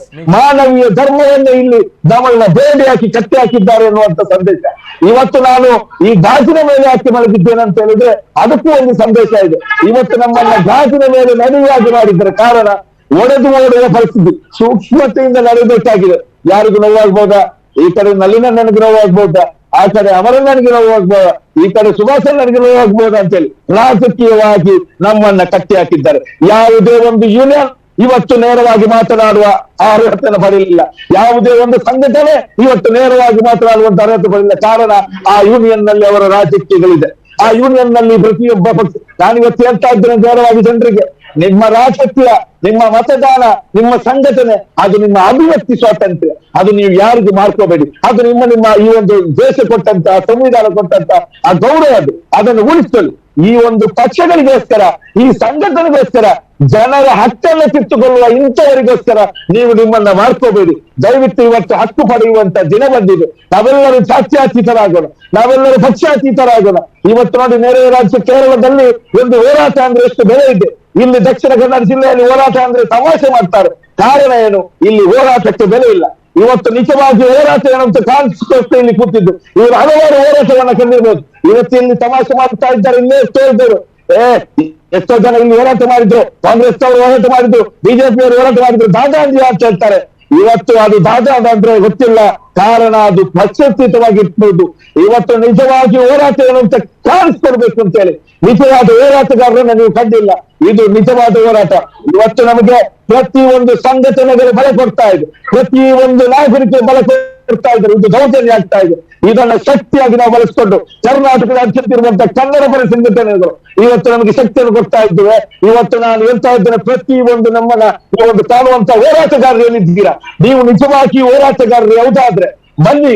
ಇದು ನಿಜವಾದ ಹೋರಾಟದ ವೇದಿಕೆಯಲ್ಲಿ ಸಿದ್ಧವಾಗಿದೆ. ಬನ್ನಿ, ಈ ಹೋರಾಟಕ್ಕೆ ಕೈಜೋಡಿಸಿ ಇಲ್ಲಿ ಹಾಕುವಂತ ಅಕ್ರಮ, ಗೂಂಡಾಗಿರಿ, ದೌರ್ಜನ್ಯವನ್ನ ಮೆಚ್ಚಿ ನಿಲ್ಲೋಣ ಅಂತ ಹೇಳಿ ನಾನು ಈ ಸಂದರ್ಭದಲ್ಲಿ ವಿನಂತಿಸ್ತಾ ಇದ್ದೇನೆ. Hats off sir. ನಿಜವಾಗ್ಲೂ ಕೂಡ ತಮ್ಮ ಒಂದು ಮಾತುಗಳನ್ನು ಕೇಳಿದಾಗ ನನಗೆ ಒಂದ್ ಕಡೆ ಹೆಮ್ಮೆ ಆಗುತ್ತೆ, ಆಸಿಫ್ ಆಪದ್ ಬಂದವ್ರ ಬಗ್ಗೆ ಕೇಳಿದಾಗ. ಇನ್ನೊಂದ್ ಕಡೆ ನನಗೆ ನಾಚಿಕೆ ಆಗುತ್ತೆ ನಮ್ಮ ಕರಾವಳಿ ಭಾಗದ ಜನರ ಬಗ್ಗೆ, ಜೊತೆಗೆ ನಾವು ಆರಿಸಿದಂತಹ ಜನಪ್ರತಿನಿಧಿಗಳ ಬಗ್ಗೆ, ಜೊತೆಗೆ ನಮ್ಮ ಸಮಸ್ಯೆಗಳಿಗೆ ಬೆಲೆ ಕೊಡದಂತಹ ಈ ನಮ್ಮ ಸರ್ಕಾರದ ಬಗ್ಗೆ ನಿಜವಾಗ್ಲೂ ಕೂಡ ನನಗೆ ನಾಚಿಕೆ ಆಗುತ್ತೆ. ಯಾಕಂದ್ರೆ ಕೆಲವು ವಿಚಾರಗಳನ್ನ ತಾವು ನಮ್ಮ ಮುಂದೆ ಈಗಾಗಲೇ ಇಟ್ಟಿದ್ದೀರಾ. ಆ ಒಂದು ಕರಾಳ ಸತ್ಯವನ್ನ, ಆ ಟೋಲ್ ಗೇಟ್ ಇರುವಂತಹ ಒಂದು ಯಾವ ರೀತಿ ಕಾರ್ಯಾಚರಿಸ್ತಾ ಇದೆ ಅನ್ನುವಂತಹ ವ್ಯವಸ್ಥೆಯ ಆಗ್ರಹವನ್ನ ತಾವು ಈಗಾಗಲೇ ಪ್ರಸ್ತುತ ಪಡಿಸಿದ್ದೀರಾ. ಅದನ್ನು ಕೂಡ ನಾನು ಮಾತನಾಡ್ತೇನೆ. ಜೊತೆಗೆ ಜಿಲ್ಲೆಯ ಜನತೆಯ ಮುಂದೆ ನಾನು ಕೆಲವು ವಿಚಾರಗಳನ್ನ ಮುಂದಿಟ್ಕೊಂಡು ಹೋಗಬೇಕು. ಯಾಕೆ ಈ ಟೋಲ್ ಗೇಟ್ ಅಕ್ರಮ ಆಗುತ್ತೆ, ಯಾಕೆ ಅನಧಿಕೃತವಾಗುತ್ತೆ, ಇದು ಗೊತ್ತಿದ್ರು ಕೂಡ ನಾವುಗಳು ಯಾಕೆ ಬಾಯಿಗೆ ಬೀಗ ಹಾಕಿದ್ದೇವೆ ಅನ್ನುವಂತಹ ವಿಚಾರ ನಾಚಿಕೆ ಆಗಬೇಕು ನಿಜವಾಗ್ಲೂ ಕೂಡ ನಮ್ಗಳಿಗೆ. ಒಂದ್ ಕಡೆ ಈ ಹಿಂದೆ 2018 ಹೇಳಿರುವಂತಹ ವಿಚಾರ ನಮ್ಗಳಿಗೆ ಗೊತ್ತಿದೆ. ಸುರತ್ಕಲ್ ಟೋಲ್ ಗೇಟ್ ಅನ್ನ ನಾವು ವಿಲೀನಗೊಳಿಸ್ತೇವೆ ಅನ್ನುವಂತಹ ವಿಚಾರವನ್ನ ಈ ಹಿಂದಿನಿಂದ ಕೂಡ ಹೇಳ್ಕೊಂಡು ಬರ್ತಾ ಇರುವಂತಹ ಒಂದು ಪಕ್ಷ, ಜೊತೆಗೆ ನಾವು ಇದನ್ನು ಹೊಡೆದಾಕ್ತೇವೆ ಈ ಸಲ ಅನ್ನುವಂತಹ ಹೇಳಿರುವಂತಹ ನಮ್ಮ ಜನಪ್ರತಿನಿಧಿಗಳು ಕೂಡ. ಆದ್ರೆ ಏನಾಗಿದೆ ಅನ್ನುವಂತಹ ಪ್ರಶ್ನೆ. ಓಕೆ, ಆ ಸರ್ಕಾರ ಈಗ ಅಧಿಕಾರದಲ್ಲಿದೆ, ಏನು ಆಕ್ಷನ್ ತಗೊಳ್ಳಿಕ್ಕೆ ಕಷ್ಟ ಆಗುತ್ತೆ, ಸರಿ ಬಿಟ್ಟಕೋಣ. What about opposition party? Congress ಅನ್ನುವಂತಹ ಪಾರ್ಟಿ ಇದೆಯಲ್ವಾ, ಏನ್ ಮಾಡ್ತಾ ಇದೆ? ಆ ಜನರು ಏನ್ ಮಾಡ್ತಾ ಇದ್ದಾರೆ? ಜನಪ್ರತಿನಿಧಿಗಳು ಏನ್ ಮಾಡ್ತಾ ಇದ್ದಾರೆ ಅಂತ ಪ್ರಶ್ನೆ. ಏನ್ ಮಾಡ್ತಾ ಇಲ್ಲ, ಸುಮ್ಮನೆ ಅವರವರ ಬೇಳೆ ಬೇಯಿಸ್ಕೊಳ್ತಾ ಇದ್ದಾರೆ. ಅದಕ್ಕೆ ನಾವು ಇವತ್ತಿನ ಕಾರ್ಯಕ್ರಮದಲ್ಲಿ ಟೈಟಲ್ ಅನ್ನ ಕೊಟ್ಟಿದ್ದೇವೆ, ಟೋಲ್ ಯಾರಿಗೆ ಎಷ್ಟೆಷ್ಟು ಅನ್ನುವಂಥದ್ದು. ಇದು ಕೇವಲ ಒಂದು ಸರ್ಕಾರದ ವಿರುದ್ಧ, ಒಂದು ಪಕ್ಷದ ವಿರುದ್ಧ ಆಗ್ತಾ ಇರುವಂತಹ ವಿಚಾರ ಅಲ್ಲ. ಇದು ಎಲ್ಲವೂ ಹಂಚಿ ತಿನ್ನುವಂತಹ ಕೆಲಸ ಆಗ್ತಾ ಇದೆ. ಇಲ್ಲಿ ಎಲ್ರಿಗೂ ಕೂಡ ಪಾಲಿದೆ ಇಲ್ಲಿ. ಅದಕ್ಕೋಸ್ಕರ ನಾವು ಟೈಟಲ್ ಕೊಟ್ಟಿದ್ದೇವೆ, ಯಾರಿಗೆ ಎಷ್ಟೆಷ್ಟು. ಯಾಕಂದ್ರೆ ವೆರಿ ಸಿಂಪಲ್, ಗೊತ್ತಿದೆ ರಾಷ್ಟ್ರೀಯ ಹೆದ್ದಾರಿ ಪ್ರಾಧಿಕಾರದ ಲೀಸ್ಟ್ ನಲ್ಲಿ ಈ ಟೋಲ್ ಅನ್ನುವಂಥದ್ದು ಇಲ್ವೇ ಇಲ್ಲ. ಇದು ಅನಧಿಕೃತ, ಇದು ಅಕ್ರಮ. ಆದರೂ ಕೂಡ ಇನ್ನೂ ಕೂಡ ಯಾಕೆ ಅಲ್ಲಿ ಇದೆ ಅನ್ನುವಂತಹ ವಿಚಾರ, ಅದು ಕೂಡ ಮಂಗಳೂರು ಗೊತ್ತಿರುವಂತಹ ಬುದ್ಧಿವಂತರ ಜಿಲ್ಲೆ. ಇಲ್ಲಿ ಯಾಕೆ ಇನ್ನೂ ಕೂಡ ಆ ಒಂದು ಟೋಲ್ ಅನ್ನ ವಿಲೀನಗೊಳಿಸಲಾಗ್ತಾ ಇಲ್ಲ? 60 ಕಿಲೋಮೀಟರ್ ವ್ಯಾಪ್ತಿಯಲ್ಲಿ ಒಂದು ಟೋಲ್ನಿಂದ ಮತ್ತೊಂದು ಟೋಲ್ ಇರಬೇಕು. ಆದ್ರೆ ಇಲ್ಲಿ 48 ಕಿಲೋಮೀಟರ್ ವ್ಯಾಪ್ತಿಯಲ್ಲಿ 4 ಟೋಲ್ಗಳು ಕೆಲಸ ನಿರ್ವಹಿಸ್ತಾ ಇದೆ ಅಂತ ಬಂದಾಗ ನಾವುಗಳು ಏನು ಬುದ್ಧಿವಂತೆ ಅನ್ನುವಂಥ ಪ್ರಶ್ನೆ ಬರುತ್ತೆ. ಇದನ್ನ ಕೇಳ್ತಾ ಇರುವಂತದ್ದು, ಇದನ್ನ ಆಸಿಫ್ ಅವರು ಕೇಳ್ತಾ ಇರುವಂತದ್ದು. ಇದು ಏಕಾಂಗಿಯಾಗಿರುವಂತಹ ಹೋರಾಟವನ್ನ ಮಾಡ್ತಾ ಇರುವಂತದ್ದು ಈ ವ್ಯಕ್ತಿ. ಜೊತೆಗೆ ಆರೋಗ್ಯದಲ್ಲೂ ಕೂಡ ತುಂಬಾ ದೊಡ್ಡ ಮಟ್ಟದಲ್ಲಿ ಇವತ್ತು ಬಿಗಡಾಯಿಸಿತ್ತು.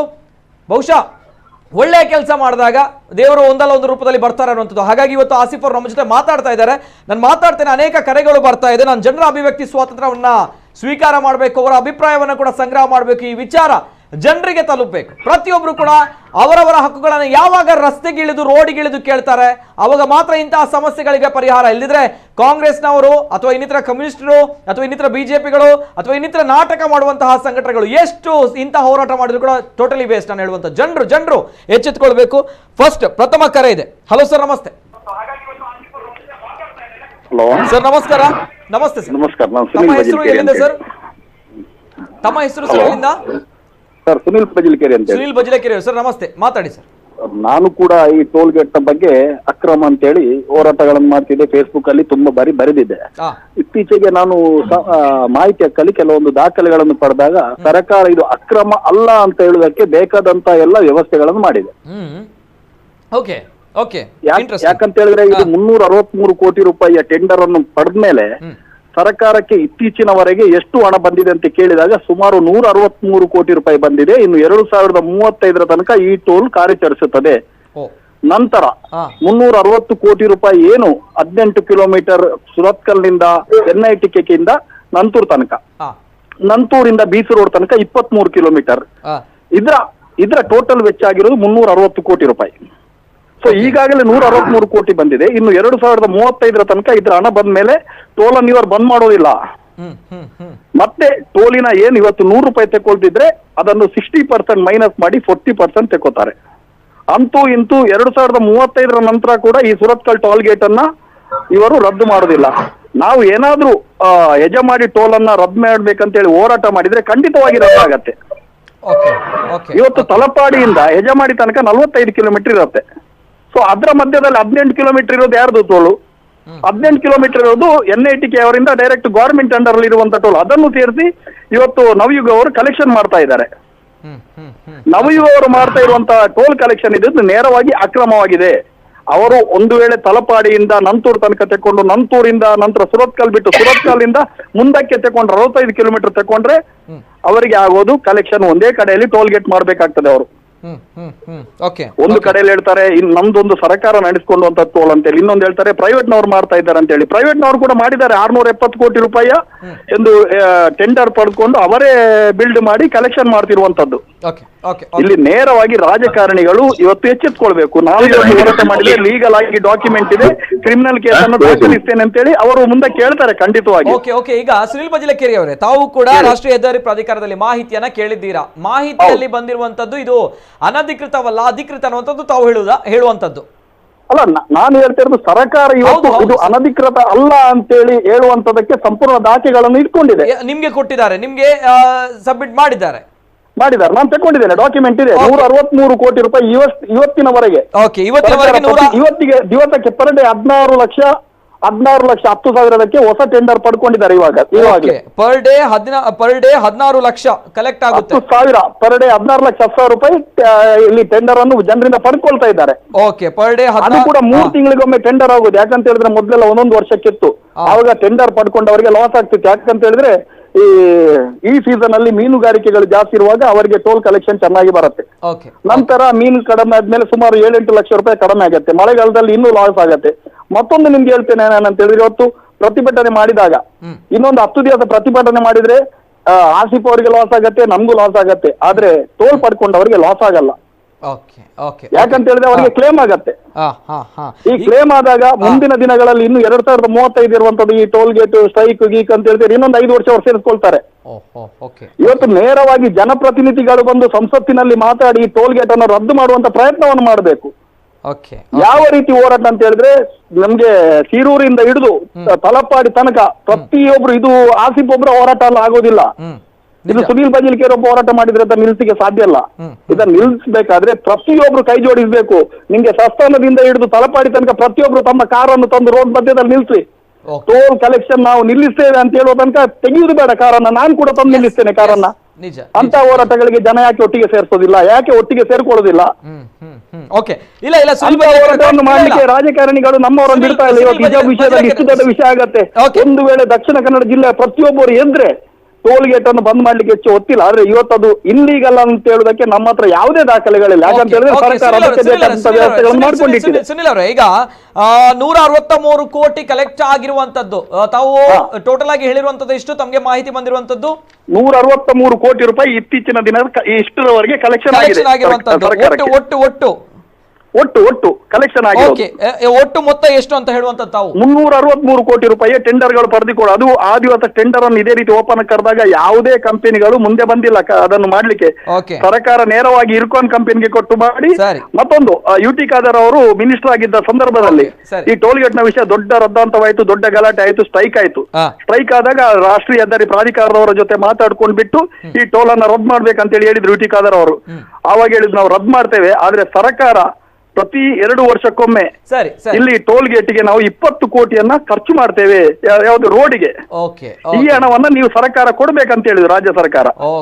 ಸರಿ, ರಾಜ್ಯ ಸರ್ಕಾರ ಕಿಸೆಯಿಂದ ಹಾಕಿ ಕೊಡೋದಿಲ್ಲ, ಅವರು ಕೂಡ ಅಲ್ಲಿ ಮಾಡ್ಬೇಕಾದ್ರೆ ಟೋಲ್ ಮಾಡಿ ಕಲೆಕ್ಷನ್ ಮಾಡಿ ಕೊಡಬೇಕು. ಸರಿ. ಸುನಿಲ್ ಬಜ್ಲಕೆರೆ ಅವರೇ, ಧನ್ಯವಾದಗಳು. ತಮ್ಗೆ ಜನರಸ್ ಬಗ್ಗೆ ಇರುವಂತಹ ಒಂದು ಕಾಳಜಿ, ಸಾಮಾಜಿಕವಾಗಿರುವಂತಹ ಕಳಕಳಿಗೆ ನನ್ನ ಕಡೆಯಿಂದ ಒಂದು ಅಭಿನಂದನೆಗಳು. ಅಲ್ಲ ನಿತಿನ್ ರಾವ್, ನಾನು ಬಹಳ ಖುಷಿ ಆಗ್ತಿದೆ. ಯಾಕಂತ ಹೇಳಿದ್ರೆ ಇವತ್ತು ಆಸಿಫ್ ರವರು ಸುಮಾರು 7 ದಿವಸದಿಂದ ನಿರಂತರವಾಗಿ ಅಲ್ಲಿ ಒಂದು ಹೋರಾಟಗಳನ್ನು ಮಾಡ್ತಿದ್ದಾರೆ. ಯಾವ ಮೀಡಿಯಾಗಳು ಎದುರು ಬರ್ತಾ ಇಲ್ಲ. ಯಾಕಂತ ಹೇಳಿದ್ರೆ ನಾನು ಮೀಡಿಯಾವನ್ನ ಡೈರೆಕ್ಟ್ ಆಗಿ ದೂರ್ತಾ ಇಲ್ಲ, ಆದ್ರೆ ನೀವೊಂದು ಎದುರಿಗೆ ಬಂದು ಇವತ್ತಿನ ದಿವಸ ಈ ಒಂದು ವಿಷಯವನ್ನ ಜನರಿಗೆ ಮುಟ್ಟುವಂತೆ ಮಾಡಿದಿರಿ. ಈ ವಿಷಯಕ್ಕೆ ಇಲ್ಲೇ ನಿಲ್ಬಾರ್ದು, ದಿನಂಪ್ರತಿ ಲೈವ್ ಕೊಡಿ ಕಾರ್ಯಕ್ರಮವನ್ನ ಆಸಿಫ್ ಅವರಿಗೆ ಸಪೋರ್ಟ್ ಮಾಡಿ. ಒಂದು ವೇಳೆ ಸರ್ಕಾರ ಲೀಗಲ್ ಅಂತೇಳಿ ಮಾಡಿದ್ರೆ ಜನಪ್ರತಿನಿಧಿಗಳು ಬಂದು ಸ್ಟ್ರೈಕಿಗೆ ಸೇರ್ಕೊಳ್ಳಿ. ಅಲ್ಲಿ ಯಾಕೆ ಸೇರ್ಕೊಳ್ಳಿಲ್ಲ? ಸಣ್ಣ ವಿಷಯಕ್ಕೆ ಇಲ್ಲಿ ಗಲಾಟೆ ಆಗುತ್ತೆ, ವೃತ್ತದ ವಿಷಯಕ್ಕೆ ಗಲಾಟೆ ಆಗುತ್ತೆ, ಹಿಜಾಬ್ನ ವಿಷಯಕ್ಕೆ ಗಲಾಟೆ ಆಗುತ್ತೆ. ಇದು ಜನರಿಂದ ಪ್ರತಿದಿನದಲ್ಲಿ ಒಬ್ಬೊಬ್ಬರ ಕಿಸೆಯಿಂದ 100 ರೂಪಾಯಿ ಕಳ್ಕೊಳ್ತಾ ಇದ್ದೇವೆ ನಾವು. ಯಾಕೆ ಇವರು ಮಾತಾಡುದಿಲ್ಲ? ರಾಜಕಾರಣಿಗಳು ಸತ್ತಿದಾರ? ದಕ್ಷಿಣ ಕನ್ನಡ ಜಿಲ್ಲಾ ರಾಜಕಾರಣಿಗಳು ಸತ್ತಿದಾರ ಅಂತೇಳಿ ನಾನು ಹೇಳ್ತೀನಿ. Okay, thank you. ಎಸ್, ಇದು ಸುನಿಲ್ ಬಜ್ಲಕೆರೆ ಅವರ ಮಾತುಗಳು. ಎಸ್, ಅವರು ಕೂಡ ರಾಷ್ಟ್ರೀಯ ಹೆದ್ದಾರಿ ಪ್ರಾಧಿಕಾರದಲ್ಲಿ ಮಾಹಿತಿಯನ್ನ ಪಡೆದುಕೊಂಡಿದ್ದಾರೆ. ಆ ಸಂದರ್ಭ ರಾಷ್ಟ್ರೀಯ ಹೆದ್ದಾರಿ ಪ್ರಾಧಿಕಾರ ಕೊಟ್ಟಿರುವಂತಹ ಒಂದು ಮಾಹಿತಿಯ ಪ್ರಕಾರ ಈ ಟೋಲ್ ಏನಿದೆ ಇದು ಅನಧಿಕೃತವಲ್ಲ, ಅಕ್ರಮ ಅಲ್ಲ, ಅಧಿಕೃತ ಅನ್ನುವಂಥದ್ದು ಅವ್ರು ಹೇಳುವಂಥದ್ದು. ಅಂದ್ರೆ ಈ ಹಿಂದೆ ಈ ಒಂದು ಟೋಲ್ನ ವಿಚಾರವಾಗಿ ಮಾತನಾಡಿದಾಗ ಈಗ ಆಸಿಫ್ ಅವರ ಬಗ್ಗೆ ನಾವು ಮಾತನಾಡ್ತೇವೆ. ಅದಕ್ಕಿಂತ ಮೊದಲನೇದಾಗಿ ದಿಲ್ ರಾಜು ಆಳ್ವ ಮತ್ತೊಬ್ಬರು ಸಾಮಾಜಿಕ ಹೋರಾಟಗಾರರು, ಅವರು ಕೂಡ ಮಾಹಿತಿ ಕೇಳಿದ್ದಾಗ, ರಾಷ್ಟ್ರೀಯ ಹೆದ್ದಾರಿ ಪ್ರಾಧಿಕಾರದ ಜೊತೆ ಮಾಹಿತಿಯನ್ನ ಕೇಳಿದಾಗ ಅಲ್ಲಿ ಕೆಲವು ವಿಚಾರಗಳನ್ನ ದಿಲ್ ರಾಜು ಆಳ್ವ ಅವರು ಹೇಳಿದ್ದಾರೆ. ಜೊತೆಗೆ ಈ ಟೋಲ್ ಏನಿದೆ ಅನಧಿಕೃತ, ಅಕ್ರಮ ಅನ್ನುವಂಥದ್ದು. ಅಂದ್ರೆ ಸುನಿಲ್ ಬಜ್ಲಕೆರೆ ಅವರು ಹೇಳುವಂತಹ ಪ್ರಕಾರ ಇದು ಅಧಿಕೃತ ಅನ್ನುವಂತಹ ಮಾಹಿತಿ ಇದೆ ಅನ್ನುವಂಥದ್ದು. ಎಸ್, ಇದರ ಬಗ್ಗೆ ಕೂಡ ನಾನು ಮಾತಾಡ್ತೇನೆ. ನೇರವಾಗಿ ಆಸಿಫ್ ಅವ್ರ ಜೊತೆ ನಾನು ಕೇಳಬೇಕು. ಆಸಿಫ್ ಅವರೇ, ಪ್ರಥಮವಾಗಿ ತಾವು ಪ್ರಾರಂಭ ಮಾಡಿದಾಗ ಹೇಳಿರುವಂಥದ್ದು ಇದು ಅನಧಿಕೃತ, ಅಕ್ರಮ. ಆದ್ರೆ ಸುನಿಲ್ ಬಜ್ಲಕೆರೆ ಅವರು ಹೇಳ್ತಾ ಇದ್ರೆ ಇದು ಅಧಿಕೃತ ಅನ್ನುವಂತಹ ಮಾಹಿತಿ ಇದೆ ಅನ್ನುವಂಥದ್ದು. ಏನ್ ಹೇಳ್ತೀರಾ ಆಸಿಫ್ ಅವರೇ? ನಮ್ಮಂತೆ ಒಂದು ಹೋರಾಟಗಾರ, ನಾನು ಅವರ ಮಾತನ್ನ ಇಲ್ಲಿ ಗಮನಕ್ಕೆ, ಯಾಕಂದ್ರೆ ಅದು ಒಂದು ಸರ್ಕಾರದಿಂದ ಬಂದಂತ ಮಾಹಿತಿ ಅವರಿಗೆ ಕೊಟ್ಟಿದ್ದಾರೆ ಅಂತ ಹೇಳ್ತಾರೆ. ಸರಿ, ಆಗ್ಲಿ. ಇಲ್ಲಿನ ಸಂಸದರು, ಇಲ್ಲಿನ ಶಾಸಕರು, ಇಲ್ಲಿನ ಜಿಲ್ಲಾಧಿಕಾರಿಯವರು ನಿಮ್ಮ ಇದೇ ಟಿವಿಯಲ್ಲಿ ಬಂದು ಲೈವ್ ನಿಂತು ಜನರಿಗೆ ಅಲ್ಲಿ ಇದು ಅಧಿಕೃತವಾಗಿದೆ, ಇಲ್ಲಿ ಯಾವುದೇ ಆಕ್ರಮಣ ನಡೀತಾ ಇಲ್ಲ, ಇಲ್ಲಿ ಇದು ಟೋಲ್ ನೀವು ಕಟ್ಟಲೇಬೇಕು, ಇವರಿಗೆ ದಮ್ ಇದ್ರೆ ಇವರು ಬಂದು ಹೇಳಿ. ಇವರು ಈ ರೀತಿ ಲೆಟರ್ ಕೊಟ್ಟರೆ ನಾವು ಕೇಳಲಿಕ್ಕೆ ರೆಡಿ ಇಲ್ಲ. ಮತ್ತೇನು ಈಗ ಸುನಿಲ್ ಅನ್ನ ಹೇಳಿದ್ರು, ಸುನಿಲ್ ಅನ್ನ ನಿಮ್ಗೂ ಕೂಡ ಈ ವೇದಿಕೆ ಸ್ವಾಗತವಾಗಿದೆ. ಬನ್ನಿ, ಈ ಹೋರಾಟದಲ್ಲಿ ನೀವು ಕೂಡ ಜೊತೆಗೂಡಿಸಿ. ತಲಪಾಡಿಯಿಂದ ಏನು ಈಗಾಗಲೇ ಭಟ್ಕಳದಿಂದ, ಶಿರೂರಿನಿಂದ ಇಲ್ಲಿವರೆಗೂ ಕೂಡ ಇವತ್ತು ಪ್ರತಿ ಒಬ್ಬ ನಾಗರಿಕನು ತನ್ನ ವೆಹಿಕಲ್ ಅನ್ನ ತಗೊಂಡು ಬರ್ಲಿಕ್ಕೆ ಸಿದ್ಧತೆಯಲ್ಲಿದ್ದಾರೆ. ನಾವಿಲ್ಲಿಯ ನ್ಯಾಯವನ್ನ ಗೌರವಿಸಿಕೊಂಡು ಸುಮ್ಮನೆ ಇರೋದು ವಿನಃ ಇಲ್ಲಿ ನಮ್ಗೆ ಆಗುದಿಲ್ಲ ಅಂತಿಲ್ಲ. ನಾನೀಗ ಮನಸ್ಸು ಮಾಡಿದ್ರೆ 10,000 ಜನ ಈ ಒಂದು ರಸ್ತೆಯಲ್ಲಿ ನಿಲ್ಲಿಸುವಂತ ಶಕ್ತಿ ಇವತ್ತು ನಮ್ಮ ಹೋರಾಟದಲ್ಲಿ ಇದೆ. ಖಂಡಿತವಾಗಿಯೂ ಈ ಮಣ್ಣು ಆ ಶಕ್ತಿಯನ್ನು ಕೊಟ್ಟಿದೆ ಅಂತ ಹೇಳ್ತಾ ಇದ್ದೇನೆ. ನಾನು ಅದು ಮಾಡುದಿಲ್ಲ. ಯಾಕಂತ ಹೇಳಿದ್ರೆ ಒಮ್ಮೆಲೆ ಉಗ್ರ ಅಂತ ಹೇಳಿದ್ರೆ ಇಲ್ಲಿ ಯಾವ ಉಗ್ರ ಹೋರಾಟನೂ ಆಗಿಲ್ಲ. ನಾವು ಸ್ವಲ್ಪ ತಾಳ್ಮೆಯಿಂದಿರೋಣ, ಜನರಿಗೆ ಪ್ರತಿಯೊಂದನ್ನ ಅಪ್ಡೇಟ್ ಅನ್ನು ಕೊಡೋಣ. ಜನರಿಗೆ ಇವತ್ತು ಒಮ್ಮೆ ಹೋರಾಟ ಆಗುದು, 2ನೇ ದಿವಸದಲ್ಲಿ ಉಗ್ರ ಆಗೋದು, ಎಲ್ಲಾ ಕೆಲಸ ಬಿಟ್ಟು ಬರೋದು. ಇವತ್ತು ನಾನು ಪ್ರಥಮ ಬಾರಿಗೆ ಜನರಿಂದ ಹೇಳಿದ್ದೇನಂತ ಹೇಳಿದ್ರೆ, ನಿಮಗಾಗಿ ನಾನು ಇಲ್ಲಿ 100 ದಿವಸ ಕೂತ್ಕೊಳ್ತೇನೆ, ನಿಮ್ಗೆ ಪ್ರತಿಯೊಂದು ವಿಷಯವನ್ನು ಮುಟ್ಟಿಸ್ತೇನೆ. ಅನಿವಾರ್ಯ ಪರಿಸ್ಥಿತಿ ಬಂದ್ರೆ 1 ದಿನ ನೀವು ನನಗೆ ಕೊಡಬೇಕು ಅಂತ ಹೇಳಿದ್ದೇನೆ. ಪ್ರತಿಯೊಂದು ಸಂಘಟನೆಯು, ಪ್ರತಿಯೊಬ್ಬ ನಾಗರಿಕರು ಇಲ್ಲಿ ಕೊಡ್ತಾ ಇದ್ದಾರೆ.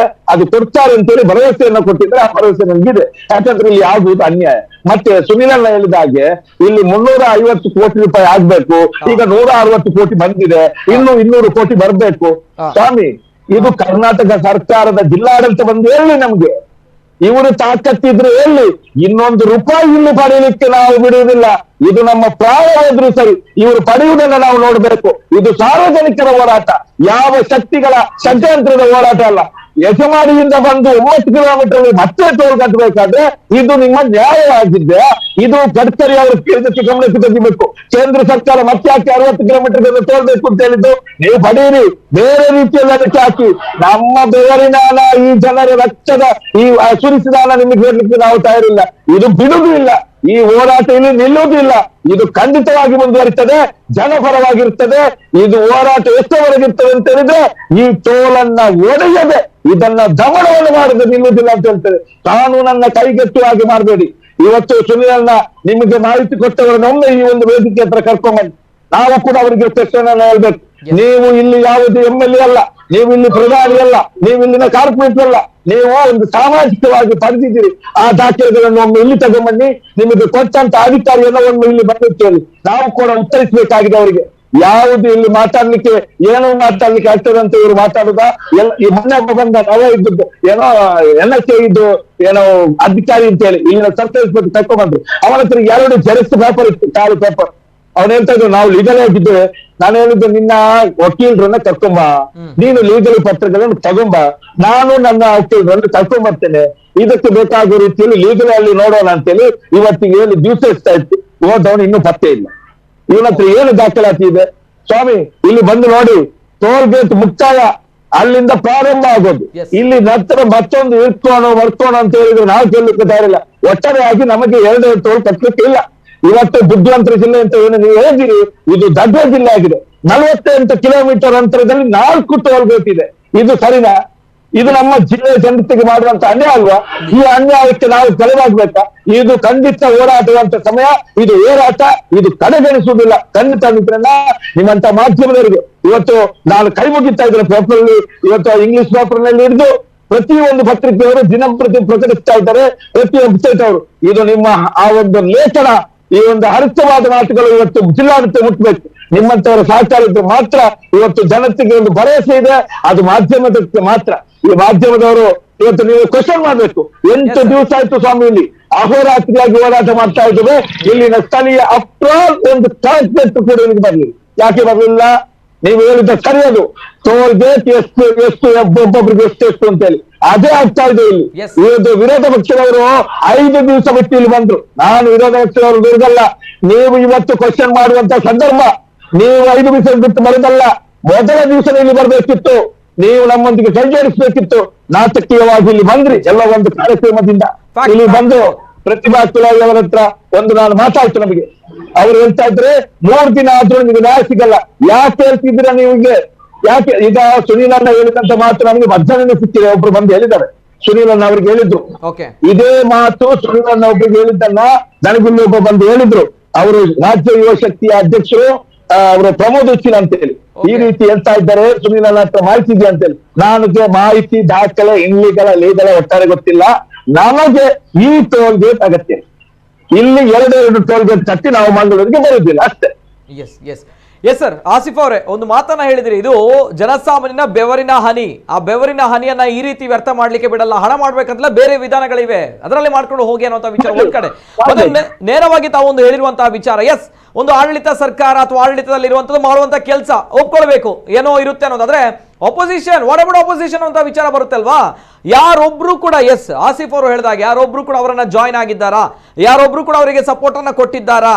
ಇದು ನಮ್ಮ ಜಿಲ್ಲೆ, ಇದು ನಮ್ಮ ಜಿಲ್ಲೆಯ ಒಂದು ಪಕ್ಷಗಳ ವ್ಯವಸ್ಥೆ ಇರುವಂತದ್ದು ಈ ರೀತಿ. ಅಂದ್ರೆ ಒಬ್ರನ್ನ ಒಬ್ರು ಹಂಚಿಕೊಂಡು ತಿನ್ನುವಂತ ಕೆಲಸ ಆಗ್ತಾ ಇರುವಂತದ್ದು. ಇದು ಜನಸಾಮಾನ್ಯರಿಗೆ ಅರ್ಥ ಆಗ್ತಾ ಇಲ್ಲ. ಇಸ್ ರೈಟ್, ಸೀರಿಯಸ್ಲಿ ಹೇಳ್ತಾ ಇರುವಂತದ್ದು ಇಷ್ಟೇ. ಜನಸಾಮಾನ್ಯನ ಕಷ್ಟ, ಆತ ದುಡಿದಿದ್ದಾನೆ. ಜನಸಾಮಾನ್ಯನ 1 ರೂಪಾಯಿ ಕೂಡ ವ್ಯಾಲ್ಯೂ ಇದೆ. ಅದನ್ನ ಈ ರೀತಿ ನಾವು ಪೋಲು ಮಾಡ್ತೀವಿ ಅಂತ ಬಂದಾಗ ಅವ್ರಗಳಿಗೆ ಏನಾಗಲ್ಲ, ಈ ಕಾಂಗ್ರೆಸ್ಗಳಿಗೆ, ಬಿಜೆಪಿಗಳಿಗೆ, ಇನ್ನಿತರರಿಗೆ ಏನಾಗಲ್ಲ. ಯಾಕಂದ್ರೆ ಮಾಡಿಟ್ಟಿದ್ದಾರೆ ಅವರುಗಳು. ಇಲ್ಲಿ ಆಗ್ತಾ ಇರೋದು ಜನಸಾಮಾನ್ಯರಿಗೆ ಕಷ್ಟ. ನಮ್ಮ ಹಕ್ಕುಗಳಿಗೋಸ್ಕರ ನಾವು ಹೋರಾಟ ಮಾಡಬೇಕು ಇಲ್ಲಿ. ಅಂದ್ರೆ ಯಾರೂ ಬರಲ್ಲ ಅನ್ನೋದು ಅಷ್ಟೇ ಸತ್ಯದ ವಿಚಾರ. ಜೊತೆಗೆ ಒಂದ್ ಕಡೆ ಅಧಿಕೃತ, ಇನ್ನೊಂದ್ ಕಡೆ ಅನಧಿಕೃತ ಅನ್ನುವಂತಹ ವಿಚಾರ. ಎಸ್, ಇದರ ಬಗ್ಗೆ ಕೂಡ ಡೀಟೇಲ್ಸ್ ನಿಮ್ಮ ಮುಂದೆ ನಾನು ಬಿಚ್ಚಿಡ್ತೇನೆ. ಬಿಫೋರ್ ದಟ್ ಇನ್ನೊಂದು ಕರೆ ಇದೆ. ಹಲೋ ಸರ್, ನಮಸ್ತೆ. ಸರ್ ನಮಸ್ತೆ, ಧ್ವನಿ ಕೇಳ್ತಾ ಇದೆಯಾ? ಸರ್ ನಮಸ್ತೆ, ಧ್ವನಿ ಕೇಳ್ತಾ ಇದೆಯಾ?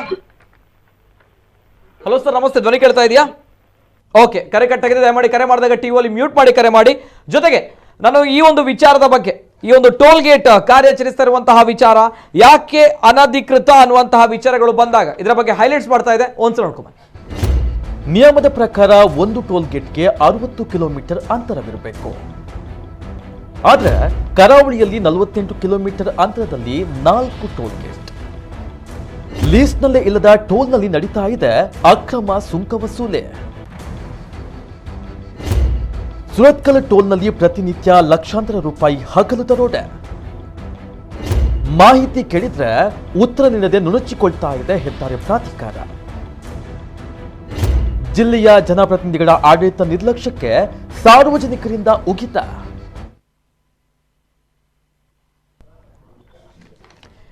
ಎಸ್, ಇದು ಸುರತ್ಕಲ್ ಟೋಲ್ ಗೇಟ್ ಏನಿದೆ ಇದು ಅನಧಿಕೃತ ಅನ್ನೋದಕ್ಕೆ ಯಾಕೆ ಅನಧಿಕೃತ ಅಂತ ತಾವುಗಳು ಕೇಳಿದ್ರೆ ಇಲ್ಲಿದೆ ಉತ್ತರ.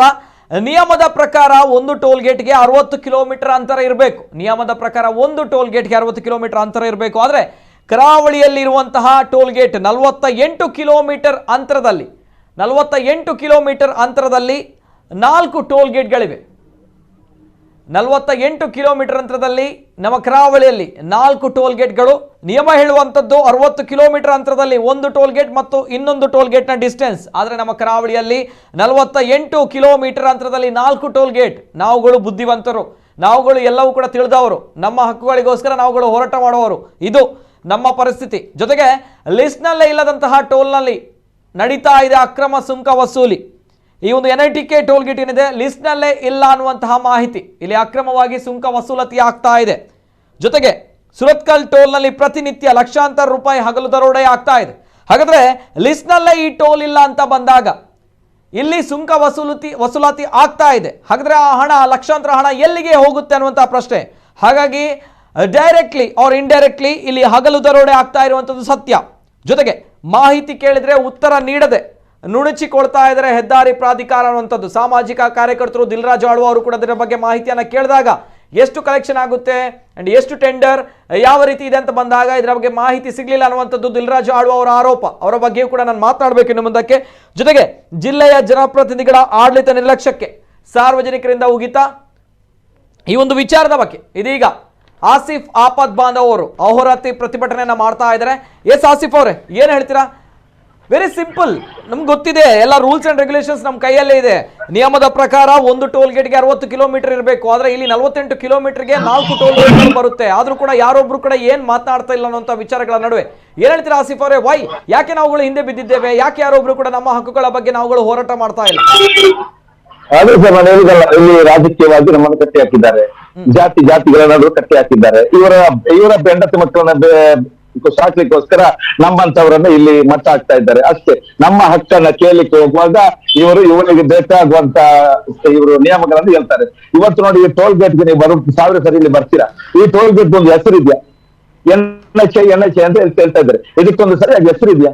ಅದು ನೋಡಿ, ತಗಡು ಶೀಟಲ್ಲಿ ಕಟ್ಟಿದ್ದಾರೆ. 15-16 ಲಕ್ಷ ದಿನ ಅದರಲ್ಲಿ ಲೂಟಿ ಮಾಡ್ತಾ ಇದ್ದಾರೆ ಅಂತ ಹೇಳ್ತಾರೆ. ನೀವು ಅದನ್ನು ಸರಿಯಾಗಿ ನೋಡ್ಬೇಕು, ಗಮನ ಇಡ್ಬೇಕು. ಅಲ್ಲಿ ಬಂದು ಇಲ್ಲಿ ಇರುವಂತದ್ದು ದರೋಡೆಕೋರು, ಇಲ್ಲಿ ಇರುವಂತದ್ದು ಗಾಂಚಾ, ಎಣ್ಣೆ ಹೊಡೆದು ಇವರಿಗೆ ಮಾನವೀಯತೆ, ಮನುಷ್ಯತ್ವ ಅಂತಾನೆ ಇಲ್ಲ ಅಂತ ಒಂದ್ ಜನರು ಇಲ್ಲಿ ಕೆಲಸ ಮಾಡ್ತಾ ಇದ್ದಾರೆ. ಅವರ ಪರವಾಗಿ ಕೆಲವೊಂದು ಜನ ಹೇಳ್ತಾರೆ ಅವರು ಪಾಪ ಹೊಟ್ಟೆ ಪಾಡಿಗಿರುವುದು. ಈ ಹೊಟ್ಟೆ ಪಾಡಿಗಿರುವವರು ಇಲ್ಲಿನ ಸಂಸ್ಕೃತಿಯನ್ನು ಮರೆದು ಮಾತಾಡ್ತಾರ. ಮತ್ತೆ ಹೇಳ್ತಾರೆ ಒಬ್ರು ರಾಜಕೀಯ ವ್ಯಕ್ತಿ, ಅವರು ಆ ರೀತಿ ಮಾತನಾಡದಿದ್ರೆ ಅವ್ರಿಗೆ ಸಂಬಳ ಏನ್ರಿ? ನಮ್ಮ ಕಾನೂನು ಇದೀನ ಈ ರೀತಿ ಮಾತನಾಡುವವರಿಗೂ ಇಲ್ಲಿ ವ್ಯವಸ್ಥೆ ಇದೆಯಾ? ಏನಿದು ಮಾತನಾಡುದು? ನೀವು ಇದು ಸರಿನ ಈ ರೀತಿ ಮಾತಾಡುದು? ತಂದೆ ತಾಯಿಗೆ, ಅಕ್ಕ ತಂಗಿಯರಿಗೆ ಬೈದು ಮಾತನಾಡುವವರಿಗೂ ಕೂಡ ಇಲ್ಲಿ ಬೆಲೆ ಇದೆ ಅಲ್ವಾ? ಇಲ್ಲಿ ಚಿನ್ನದಿತ್ತೆ ಹೋಗುವಂತವರ ಗೋಲು ತೇಲುವವರು ಯಾರು ಇಲ್ಲ. ಅದೆಷ್ಟೋ ತಂದೆ ತಾಯಿಯಂದ್ರು ಎಷ್ಟೋ ಜನ ಇಲ್ಲಿ ಒಬ್ಬ ಹೇಳ್ತಾರೆ, ನಿನ್ನೆ ಪಾಪ ಅವರು ಬೈಕಂಪಡಿಯಲ್ಲಿ ಕೆಲಸ ಅಂತೆ, ಇಲ್ಲಿಗೆ ಹೋಗಿ ಬರ್ಬೇಕಾದ್ರೆ 2 ಟೋಲ್ ಕಟ್ಟಬೇಕು ಅಂತ ಹೇಳಿ ಕೊನೆಗೆ ಅವರು ಮುಲ್ಕಿಯಲ್ಲಿ ಅವರ ಕಾರ್ ನಿಲ್ಲಿಸಿ ಬಸ್ಸಲ್ಲಿ ಬರುವುದು. ಅಂತಹ ಪರಿಸ್ಥಿತಿಯಲ್ಲಿ ಅದೆಷ್ಟೋ ಜನ ಇಲ್ಲಿ ಇದ್ದಾರೆ. ಕಾರಲ್ಲಿ ಒಂದು ಹೋಗಿ ಒಂದು ಡ್ಯೂಟಿ ಮಾಡುವಾಗಿನಿಲ್ಲ, ಯಾಕಂದ್ರೆ 500 ಹೋಗಿ ಬರೋದು 1000 ರೂಪಾಯಿ ಆಗುತ್ತೆ ಅಂತ ಹೇಳಿದ್ರು. ಇಂಥ ಜನರು ಪಾಪ ಇದ್ರೆ, ಕಷ್ಟಪಡುವಂತ ಯುವಕರು. ಇದೆಲ್ಲ ಯಾರು ಇವರ ಬಗ್ಗೆ ಮಾತನಾಡುವವರಿಲ್ಲ. ಇವರ ಬಗ್ಗೆ ಮಾತನಾಡಿದ್ರೆ ಹುಚ್ಚ ಅಂತಾರೆ, ಇವರ ಬಗ್ಗೆ ಮಾತನಾಡಿದ್ರೆ ಬಿಜೆಪಿ ಏಜೆಂಟ್ ಅಂತಾರೆ, ಇವರ ಬಗ್ಗೆ ಮಾತನಾಡಿದ್ರೆ ಸಂಘಟನೆಯವರು ಅಂತ ಹೇಳ್ತಾರೆ, ಇವರ ಬಗ್ಗೆ ಮಾತನಾಡಿದ್ರೆ ಬೇರೆ ಬೇರೆ ಹೆಸರಿನಲ್ಲಿ ನಮ್ಮನ್ನ ಹೆಸರಿಟ್ಟು ಕರೀತಾರೆ. ಇದು ನಿಮ್ಮ ನಾಟಕ, ಇನ್ನು ಅದು ಮುಂದುವರಿಯುವುದಿಲ್ಲ. ಖಂಡಿತವಾಗಿರುವ ನಾಟಕ ಈ ಜನರಿಗೆ ಗೊತ್ತಾಗಿದೆ. ನೀವು ನಿಮ್ಮ ಮಕ್ಕಳನ್ನ ಬೆಳೆಸಲಿಕ್ಕೆ ಈ ಶಾಪದಾನ ಅದು ಎಷ್ಟು ದಿನ ಅಂತ ಸಾಕು ನಿಮ್ಗೆ. ಇದು ಶಾಪದಾನ. ನೀವು ನಿಜವಾಗಿಯೂ ನಮ್ಮಂತವರ ಮತವನ್ನ ಪಡೆದು ಇಲ್ಲಿನ ಹುದ್ದೆಯಲ್ಲಿದ್ದೀರಾ ಅಂತ ಹೇಳಿದ್ರೆ ನೀವು ನಿಜವಾಗಿ ಇದು ಆಶೀರ್ವಾದ ಪಡೆಯುವಂತ ದಿನ ಆಗಿದೆ. ಈ ಆಶೀರ್ವಾದವನ್ನ ಪಡ್ಕೊಳ್ಳಿ. ಇಲ್ಲದಿದ್ರು ನೀವು ಕೇವಲ 5 ವರ್ಷಕ್ಕೆ ಮಾತ್ರ ಸಂಸದರಾಗಿರ್ತೀರಾ, 5 ವರ್ಷಕ್ಕೆ ಮಾತ್ರ ಇಲ್ಲಿ ಶಾಸಕರಾಗಿರ್ತೀರಾ. ಮಂದಿರದಲ್ಲಿ ಇಲ್ಲಿ ಕೂತಂತವರು ಕೂಡ ಒಂದು ದಿನ ಸಂಸದರು, ಶಾಸಕರಾಗುವವರು ಇದ್ದಾರೆ ಅನ್ನುವಂತ ಗಮನದಲ್ಲಿಟ್ಟುಕೊಳ್ಳಿ. ನಿಮಗೆ ಶಾಶ್ವತ ಅಲ್ಲ ಪದವಿಗಳು. ನೀವು ಕೂಡ ಮುಂದೊಂದಿನ ಈ ಒಂದು ರೀತಿ ಹೋರಾಟವನ್ನು ಮಾಡುವ ದಿನ ಬರುತ್ತೆ. ಆ ದಿನ ನಿಮಗೆ ಜನರು ಉಗಿಯುವಾಗಿ ಮಾಡ್ಕೋಬೇಡಿ. ಇವತ್ತು ನಿಮಗೆ ಸಿಕ್ಕಿದಂತ ಪದವಿಯನ್ನ ನೇರವಾಗಿ ಜನರಿಗೆ ಏನಾದ್ರೂ ಆಶೀರ್ವಾದ ಪಡೆಯುವ ಹಾಗೆ ಆ ಒಂದು ಉಪಯೋಗನ ಮಾಡಿ ಅಂತ ಹೇಳ್ತಾ ಇದ್ದೇನೆ. ಎಸ್ ಎಸ್ ನಿಜ. ಆಸಿಫ್ ಅವರೇ, ತಾವು ಹೇಳಿರುವಂತಹ ಮಾತು ಪ್ರತಿಯೊಂದು ಕೂಡ ನಾಟುವಂಥದ್ದಾದ್ರೆ ಅದೇ ರೀತಿ ಮನಸ್ಥಿತಿ ಇರಬೇಕು ಅಂತಹ ವ್ಯಕ್ತಿಗಳಿಗೆ. ಅಂದ್ರೆ ನಮ್ಮ ಜನಪ್ರತಿನಿಧಿಗಳು ಮಾಡ್ತಾ ಇರುವಂತಹ ವಿಚಾರ. ನಾನು ಮಾತಾಡ್ತೇನೆ, ಅನೇಕ ಕರೆಗಳು ಇದೆ, ನಾನು ಕರೆ ಸ್ವೀಕಾರ ಮಾಡ್ತೇನೆ. ಹಲೋ ಸರ್, ನಮಸ್ತೆ. ಸರ್ ನಮಸ್ತೆ, ಧ್ವನಿ ಕೇಳ್ತಾ ಇದೆಯಾ? ಸರ್ ನಮಸ್ತೆ, ಧ್ವನಿ ಕೇಳ್ತಾ ಇದೆಯಾ? ಸರ್ ನಮಸ್ತೆ. ಹಲೋ ಸರ್ ನಮಸ್ತೆ, ಧ್ವನಿ ಕೇಳ್ತಾ ಇದೆಯಾ? ಓಕೆ, ದಯಮಾಡಿ ಕರೆ ಮಾಡಿದಾಗ ಟಿವಿಯಲ್ಲಿ ಮ್ಯೂಟ್ ಮಾಡಿ ಕರೆ ಮಾಡಿ, ಇಲ್ಲದ್ರೆ ಕರೆ ಕಟ್ ಆಗುತ್ತೆ. ಜೊತೆಗೆ ನಾನು ನೇರವಾಗಿ ಇನ್ನು ಮುಂದಕ್ಕೆ ಈ ಒಂದು ಅಕ್ರಮ ಟೋಲ್ ಗೇಟ್ ಏನಿದೆ ಇದರ ಬಗ್ಗೆ ಮಾತಾಡಬೇಕು ಅಂತ ಬಂದಾಗ ಮತ್ತಷ್ಟು ಮಾಹಿತಿಗಳನ್ನು ಪಡೆದುಕೊಳ್ಬೇಕು. ಜೊತೆಗೆ ಇನ್ನು ಮುಂದಕ್ಕೆ ದಿಲ್ರಾಜ್ ಆಳ್ವ ಅವರು ಕೂಡ, ಅವರಿಗೂ ಕೂಡ ನಾನು ಕರೆನ ಟ್ರೈ ಮಾಡ್ತೇನೆ, ಅಧಿಕೃತವಾಗಿ ಮಾತಾಡಬೇಕು ಕೆಲವು ವಿಚಾರಗಳ ಬಗ್ಗೆ. ಜೊತೆಗೆ ಆಸಿಫ್ ಆಪದ್ ಬಾಂಧವರು ಇವತ್ತು ಕೂಡ ಅಲ್ಲಿ ಪ್ರತಿಭಟನೆಯನ್ನ ಮಾಡಿದ್ದಾರೆ. ಗ್ಲಾಸ್ ಪೀಸ್ಗಳ ಮೇಲೆ, ಗಾಜಿನ ಚೂರುಗಳ ಮೇಲೆ ಮಲಗಿಕೊಂಡು ಪ್ರತಿಭಟನೆಯನ್ನ ಮಾಡಿದ್ದಾರೆ. ಇದೆಲ್ಲವೂ ಕೂಡ ಜನಸಾಮಾನ್ಯರಿಗೋಸ್ಕರ, ಇದೆಲ್ಲವೂ ಕೂಡ ನಮ್ಗಳಿಗೋಸ್ಕರ, ಇದೆಲ್ಲವೂ ಕೂಡ ನಮ್ಮಂತ ಶ್ರಮಜೀವಿಗಳು ಒಂದೊಂದು ರೂಪಾಯಿಗಳಿಗೂ ಕೂಡ ಬೆಲೆ ಇದೆ ಅನ್ನುವಂತಹ ವ್ಯಕ್ತಿಗಳೇನಿದ್ದಾರೆ ಅವರಿಗೋಸ್ಕರ ಮಾಡ್ತಾ ಇರುವಂತಹ ಈ ಒಂದು ಹೋರಾಟ. ಹಾಗಾಗಿ ಈ ಒಂದು ಹೋರಾಟದಲ್ಲಿ ಪ್ರತಿಯೊಬ್ಬ ತುಳುನಾಡಿನ ಕರಾವಳಿ ಭಾಗದ ಜನ ಆಸಿಫ್ ಅವ್ರ ಜೊತೆ ನಿಲ್ಬೇಕಾಗುತ್ತೆ. ಯಾಕಂದ್ರೆ ನಾವುಗಳು ದಡ್ಡರಾಗಿದ್ದೇವೆ. 48 ಕಿಲೋಮೀಟರ್ ಅಂತರದಲ್ಲಿ 4 ಟೋಲ್ಗಳಿವೆ. ಆದ್ರೆ ಯಾರಿಗೂ ಕೂಡ ಇದರ ಬಗ್ಗೆ ಗೊತ್ತಿಲ್ಲ, ಯಾರು ಕೂಡ ಏನು ಹೇಳ್ತಾ ಇಲ್ಲ. ನಮ್ಗಳ ಮನಸ್ಥಿತಿ ಎಲ್ಲೋ ಇದೆ, ನಾವು ಎಲ್ಲಿದ್ದೇವೆ ಅನ್ನೋ ಪ್ರಶ್ನೆ. ಆಸಿಫ್ ಅವರೇ ಮಾತಾಡಬೇಕು ತಮ್ಮ ಜೊತೆ. ದಿನಕ್ಕೊಂದು ರೀತಿಯಲ್ಲಿ ಪ್ರತಿಭಟನೆಯನ್ನ ಮಾಡ್ತಾ ಇದ್ದೀರಾ ಆಸಿಫ್ ಅವರು ಈ ಹಿಂದೆ ನಾನು ಆಗ್ಲೇ ಹೇಳಿದ ಹಾಗೆ ಅಸಹಾಯಕರಿಗೆ, ಬಡವರಿಗೆ ಸಹಾಯವನ್ನ ಮಾಡ್ತಾ ಇದ್ದಂತ ಆಸಿಫ್ ಅವರು ಈಗ ಏಕಾಏಕಿ ಜನಸಾಮಾನ್ಯರ ಪರವಾಗಿ ಒಂದು ಹೋರಾಟದಲ್ಲಿ ಇಳಿದಿದ್ದಾರೆ. ಜೊತೆಗೆ ನಾನು ಮಾತನಾಡ್ತೇನೆ, ನಮ್ಮ ಜೊತೆ ದೂರವಾಣಿಯಲ್ಲಿ ನೇರವಾಗಿ ಸಂಪರ್ಕದಲ್ಲಿದ್ದಾರೆ ದಿಲ್ರಾಜ್ ಆಳ್ವ ಅವರು, ಸಾಮಾಜಿಕ ಹೋರಾಟಗಾರರು. ಸರ್ ನಮಸ್ತೆ. ನಮಸ್ತೆ. ಸದ್ಯ ದಿಲ್ರಾಜ್ ಆಳ್ವರ ಜೊತೆ ನಾನು ಕೆಲವು ಪ್ರಶ್ನೆಗಳಿಗೆ ಉತ್ತರವನ್ನ ಕಂಡುಕೊಳ್ಬೇಕಾಗಿದೆ. ಯಾಕಂದ್ರೆ ನಮ್ಮ ಕಾರ್ಯಕ್ರಮದಲ್ಲಿ ಕರೆ ಮಾಡಿರುವಂತಹ ಕಾಲರೊಬ್ರು ಹೇಳಿರುವಂತಹ ವಿಚಾರಗಳ ಪ್ರಕಾರ ನಿಮ್ಮಲ್ಲಿ ನಾನು ನೇರವಾಗಿ ಈ ಪ್ರಶ್ನೆಗಳನ್ನ ಕೇಳ್ತೇನೆ ಸರ್. ಜೊತೆಗೆ ತಾವುಗಳು ಕೂಡ ಈ ಒಂದು NITK ಟೋಲ್ ಗೇಟ್ ವಿರುದ್ಧ ಈ ಒಂದು ಟೋಲ್ ಅನ್ನ ರದ್ದುಪಡಿಸಬೇಕು ಅನ್ನುವಂಥ ನಿಟ್ಟಿನಲ್ಲಿ ಸುದೀರ್ಘವಾಗಿರುವಂತಹ ಹೋರಾಟವನ್ನ ತಾವು ಕೂಡ ಮಾಡ್ತಾ ಇದ್ದೀರಾ. ಈಗಾಗಲೇ ಮಾಹಿತಿಯನ್ನು ಕೂಡ ಕಲೆ ಹಾಕಿದ್ದೀರಾ. ತಮ್ಮ ಪ್ರಕಾರ, ನಮ್ಗಳಿಗೆ ಸಿಕ್ಕಿರುವಂತಹ ಮಾಹಿತಿ ಪ್ರಕಾರ ಈ ಒಂದು ಟೋಲ್ ಗೇಟ್ ಏನಿದೆ ಅನಧಿಕೃತವಾಗಿರುವಂತಹ ಜೊತೆಗೆ ಅಕ್ರಮ ಅನ್ನೋದು ತಾವು ಹೇಳ್ತೀರಾ. ಆದ್ರೆ ಈಗಾಗಲೇ ಇದು ಅಧಿಕೃತವಾಗಿರುವಂತಹ ಟೋಲ್ ಗೇಟ್, ಈ ಬಗ್ಗೆ ರಾಷ್ಟ್ರೀಯ ಹೆದ್ದಾರಿ ಪ್ರಾಧಿಕಾರ ಮಾಹಿತಿಯನ್ನು ನೀಡಿದೆ ಅನ್ನುವಂತಹ ಮಾಹಿತಿ. ಸರ್ ಏನ್ ಹೇಳ್ತೀರಾ ದಿಲ್ರಾಜ್ ಅವರು? First reaction. ಪ್ರಥಮವಾಗಿ ಇದು ಅಧಿಕೃತವ ಅನಧಿಕೃತವ ಅಂತ ಹೇಳಿ ನಾವ್ ಹೇಳಿದಲ್ಲ.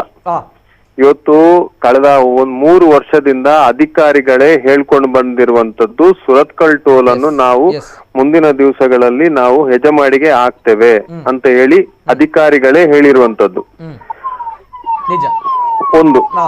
ಇನ್ನೊಂದು, ನಾವು RTI ಮುಖಾಂತರ ಮಾಹಿತಿ ಕೇಳಿದಾಗ ಒಂದು ಟೋಲ್ ನಿಂದ ಇನ್ನೊಂದು ಟೋಲ್ಗೆ ಎಷ್ಟು ಡಿಸ್ಟೆನ್ಸ್ ಇರ್ಬೇಕಂತ ಕೇಳಿದಾಗ 60 ಕಿಲೋಮೀಟರ್ ಇರ್ಬೇಕು ಅಂತ ಹೇಳಿ ಪ್ರಾಧಿಕಾರವು ಹೇಳಿದ್ದಾರೆ, ಮಾಹಿತಿ ಕೊಟ್ಟಿದ್ದಾರೆ. ಇದೊಂದು. ಅದ್ರೊಟ್ಟಿಗೆ ಇನ್ನೊಂದು ಅವ್ರು ಏನ್ ಹೇಳಿದಾರೆ ಅಂತ ಹೇಳಿದ್ರೆ, in case of special circumstances ಈ ಏನ್ ಡಿಸ್ಟೆನ್ಸ್ ಇದೆ ಇದನ್ನ ಸ್ವಲ್ಪ ಕಮ್ಮಿ ಮಾಡಬಹುದು ಅಂತ ಹೇಳಿ ಮಾಹಿತಿಯನ್ನು ಕೊಟ್ಟಿದ್ದಾರೆ. ಆದ್ರೆ ಮಂಗಳೂರು, ವಿಶೇಷವಾಗಿ ದಕ್ಷಿಣ ಕನ್ನಡದಲ್ಲಿ ನೀವು ನೋಡ್ಕೊಂಡು ಬಂದ್ರೆ ತಲಪ್ಪಾಡಿಯಿಂದ ಹೆಜಮಾಡಿವರೆಗೆ ಇರುವಂತಹ ಡಿಸ್ಟೆನ್ಸ್ ಎಷ್ಟು ಅಂತ ಕೇಳಿದ್ರೆ 45 ಕಿಲೋಮೀಟರ್.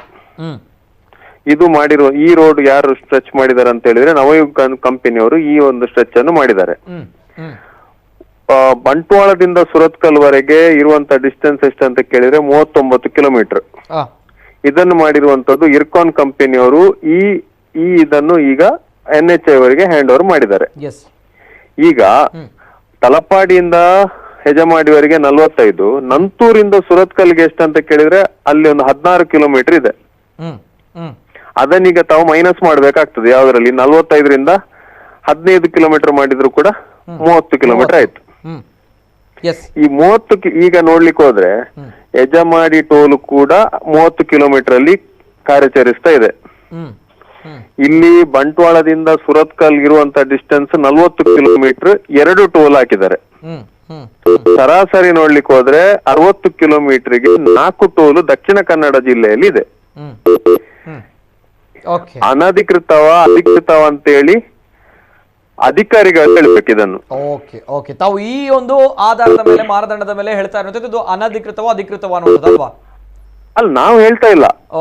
ಈಗ ಕಳೆದ 3-4 ವರ್ಷದಿಂದ ಅಧಿಕಾರಿಗಳು, ನೀವು ಮಾಹಿತಿ ಎಲ್ಲಾ ಪತ್ರಿಕೆಗಳನ್ನು ತೆಗೆದು ನೋಡಿದ್ರು ಕೂಡ ಅವ್ರು ಏನ್ ಹೇಳಿದಾರೆ ಅಂತ ಹೇಳಿದ್ರೆ, ಇಲ್ಲ ಇದನ್ನು ನಾವು ಹೆಜಮಾಡಿಗೆ ನಾವು ಶಿಫ್ಟ್ ಮಾಡ್ತೇವೆ, ಇದನ್ನು ಮರ್ಜಿ ಮಾಡ್ತೇವೆ, ರಾಜ್ಯ ಸರ್ಕಾರಕ್ಕೆ ನಾವು ಪತ್ರ ಬರ್ದಿದ್ದೇವೆ, ರಾಜ್ಯ ಸರ್ಕಾರದಿಂದ ಲೆಟರ್ ಬಂದಿದೆ ಅಂತ ಹೇಳಿ ಅವರೇ ಹೇಳ್ಕೊಂಡು ಬಂದಿರುವಂತದ್ದು.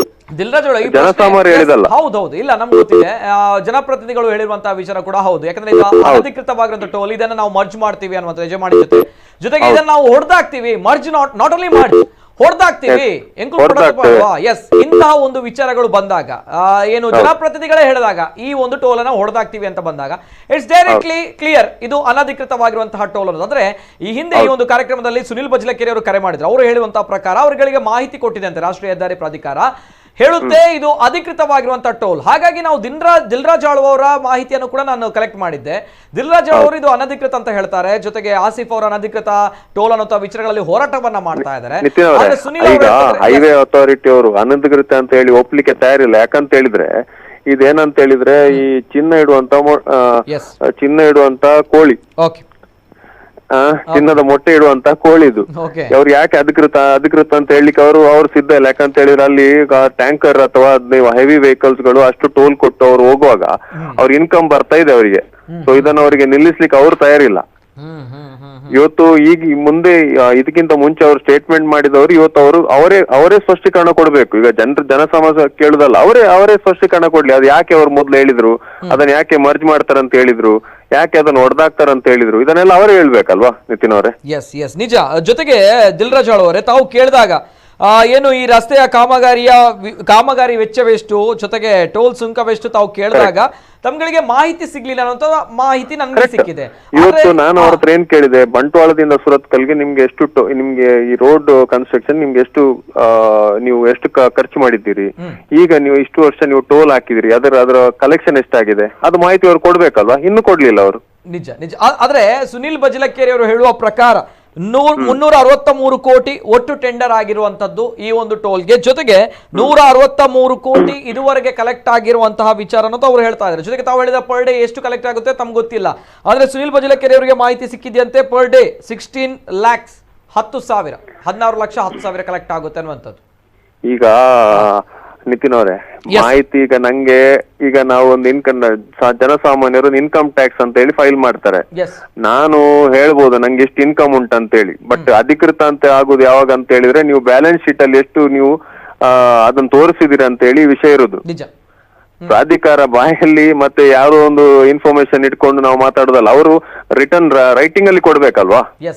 ಇಲ್ಲ, ಈ ರೈಟಿಂಗ್ ಅಲ್ಲಿ ಮಾಹಿತಿ ಇದೆ ಅನ್ನುವಂಥದ್ದು ಈ ಹಿಂದೆ ಕರೆ ಮಾಡಿರುವಂತಹ ಸುನಿಲ್ ಬಜ್ಲಕೆರೆ ಅವರು ಹೇಳ್ತಾ ಇದ್ದಾರೆ.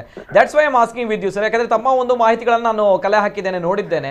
ಹಾಗಾಗಿ ಗೊಂದಲ ಆಗಬಾರ್ದು. ನಾನು ನೇರವಾಗಿ ಯಾವತ್ತೂ ಕೂಡ ಕಾರ್ಯಕ್ರಮದಲ್ಲಿ ಮಾಡುವಂತ ಜನರಿಗೆ ನೇರವಾಗಿರುವಂತಹ ಮಾಹಿತಿಯನ್ನ ಕೊಡ್ತೇನೆ ಮೊದಲದಾಗಿ. ತದನಂತರ ಯಾವ್ದು ಸತ್ಯ ಯಾವ್ದು ಸುಳ್ಳು ಅನ್ನುವಂತ ವಿಮರ್ಶೆ ಈಗ ನಾನು ಆರ್ಟಿಯಲ್ಲಿ ಕೇಳಿದಾಗ ಅವ್ರು ಕೊಡ್ಬೇಕಿತ್ತಲ್ಲ, ತಮ್ ಕೊಡ್ಲಿಲ್ಲ ಅನ್ನುವಂತ ವಿಚಾರ ಅಲ್ವಾ ಸರ್? ಇದು ಕೂಡ ನಾನು ಪ್ರಶ್ನೆ ಮಾಡಬೇಕಾಗುತ್ತೆ. ಅದಕ್ಕೋಸ್ಕರ ನಾನು ಕೇಳ್ತಾ ಇದ್ದೇನೆ, ತಮ್ ಕೊಡ್ಲಿಲ್ಲ, ಅವ್ರಿಗೆ ಕೊಟ್ಟಿದ್ದಾರೆ ಅಲ್ವಾ? ಮತ್ತೆ ಇದೆಲ್ಲವನ್ನು ಬಿಟ್ಟು ಈಗ ಮೇನ್ ಪಾಯಿಂಟ್ ಏನಂತ ಹೇಳಿದ್ರೆ ಅವ್ರು ಇದಕ್ಕಿಂತ ಮುಂಚೆ ಯಾಕೆ ಅದನ್ನು ನಾವು ಮರ್ಜಿ ಮಾಡ್ತೇವೆ ಅಂತ ಹೇಳಿದ್ದು, ಇಷ್ಟೇ ಇರುವಂತದ್ದು. ಇಲ್ಲ ಅದು ಫ್ಯಾಕ್ಟ್, ಬಟ್ ಇದನ್ನು ಕೂಡ ಕೇಳ್ತಾರಲ್ವಾ? ಮತ್ತೆ ಅವರು ಅದಕ್ಕೆ ಇದು ಟೆಂಪರರಿ ಯಾಕಂತ ಹೇಳಿದ್ರೆ ಅವ್ರು ಮಾಡಿರುವಂತ ಅಲ್ಲಿ ವ್ಯವಸ್ಥೆ ಏನಿದೆ. ನಾನು ಇನ್ನೊಂದು ಮಾಹಿತಿ ಕೇಳಿದ್ದೆ ನಮ್ಮ ಆರ್ಟಿಎ ಮುಖಾಂತರ, ಒಂದು ಟೋಲ್ ಗೇಟ್, ಒಂದು ಟೋಲ್ ಪ್ಲಾಜಾ ಮಾಡಬೇಕಾದ್ರೆ ಏನೆಲ್ಲ ಫೆಸಿಲಿಟಿ ಇರ್ಬೇಕಂತ ಹೇಳಿ. ಟಾಯ್ಲೆಟ್ ಇರಬೇಕು, ಆಂಬುಲೆನ್ಸ್ ಇರಬೇಕು, ಕ್ರೈನ್ ಇರಬೇಕು. ಇದು ಯಾವ್ದಾದ್ರು ಸುರತ್ಕಲ್ ಟೋಲ್ ಅಲ್ಲಿ ಇದೆಯಾ ನಿತಿನ್ ಅವರೇ? ನಿಜ ಗೊತ್ತಿರುವಂತದ್ದೇ. ತಾವೊಂದು ಅದ್ಭುತವಾಗಿರುವಂತಹ ಫೋಟೋವನ್ನ ಹಾಕಿದ್ರಿ ಸೋಷಿಯಲ್ ಮೀಡಿಯಾದಲ್ಲಿ, ನಾವು ನೋಡಿದ್ದೇವೆ ಯಾವ ರೀತಿ ಇತ್ತು ಅನ್ನುವಂಥದ್ದು. ಗೊತ್ತಿದೆ. ಜೊತೆಗೆ ಸರ್ ದಿಲ್ರಾಜ್ ಅವರೇ, ತಮ್ಮ ಜೊತೆ ನಾನು ಮಾತಾಡ್ತೀನಿ. ಜೊತೆಗೆ ನಮ್ಮ ಇವತ್ತಿನ ಕಾರ್ಯಕ್ರಮದಲ್ಲಿ ಆಪದ್ ಆಸಿಫ್ ಅವರು ಕೂಡ ಇದ್ದಾರೆ. ಈ ಒಂದು ಇನ್ನೊಂದು ನಿತಿನ್ ಅವರೇ, ನಂಗೆ ಒಂದು ನಮ್ಮ ಆಸಿಫ್ ಅವರು ಮಾಡ್ತಿರುವಂತ ಹೋರಾಟ ಕೂಡ ಜನರಿಗೆ ನೋಡ್ಲಿಕ್ಕೆ ತಮಾಷೆಯಾಗಿ ಕಾಣ್ಬೋದು. ಅವರು ಶವವಾಗಿದ್ದಾರೆ, ಇನ್ನೊಂದೆಲ್ಲ ಅಣುಕು ಪ್ರದರ್ಶನ ಮಾಡ್ತಾ ಇದ್ದಾರೆ.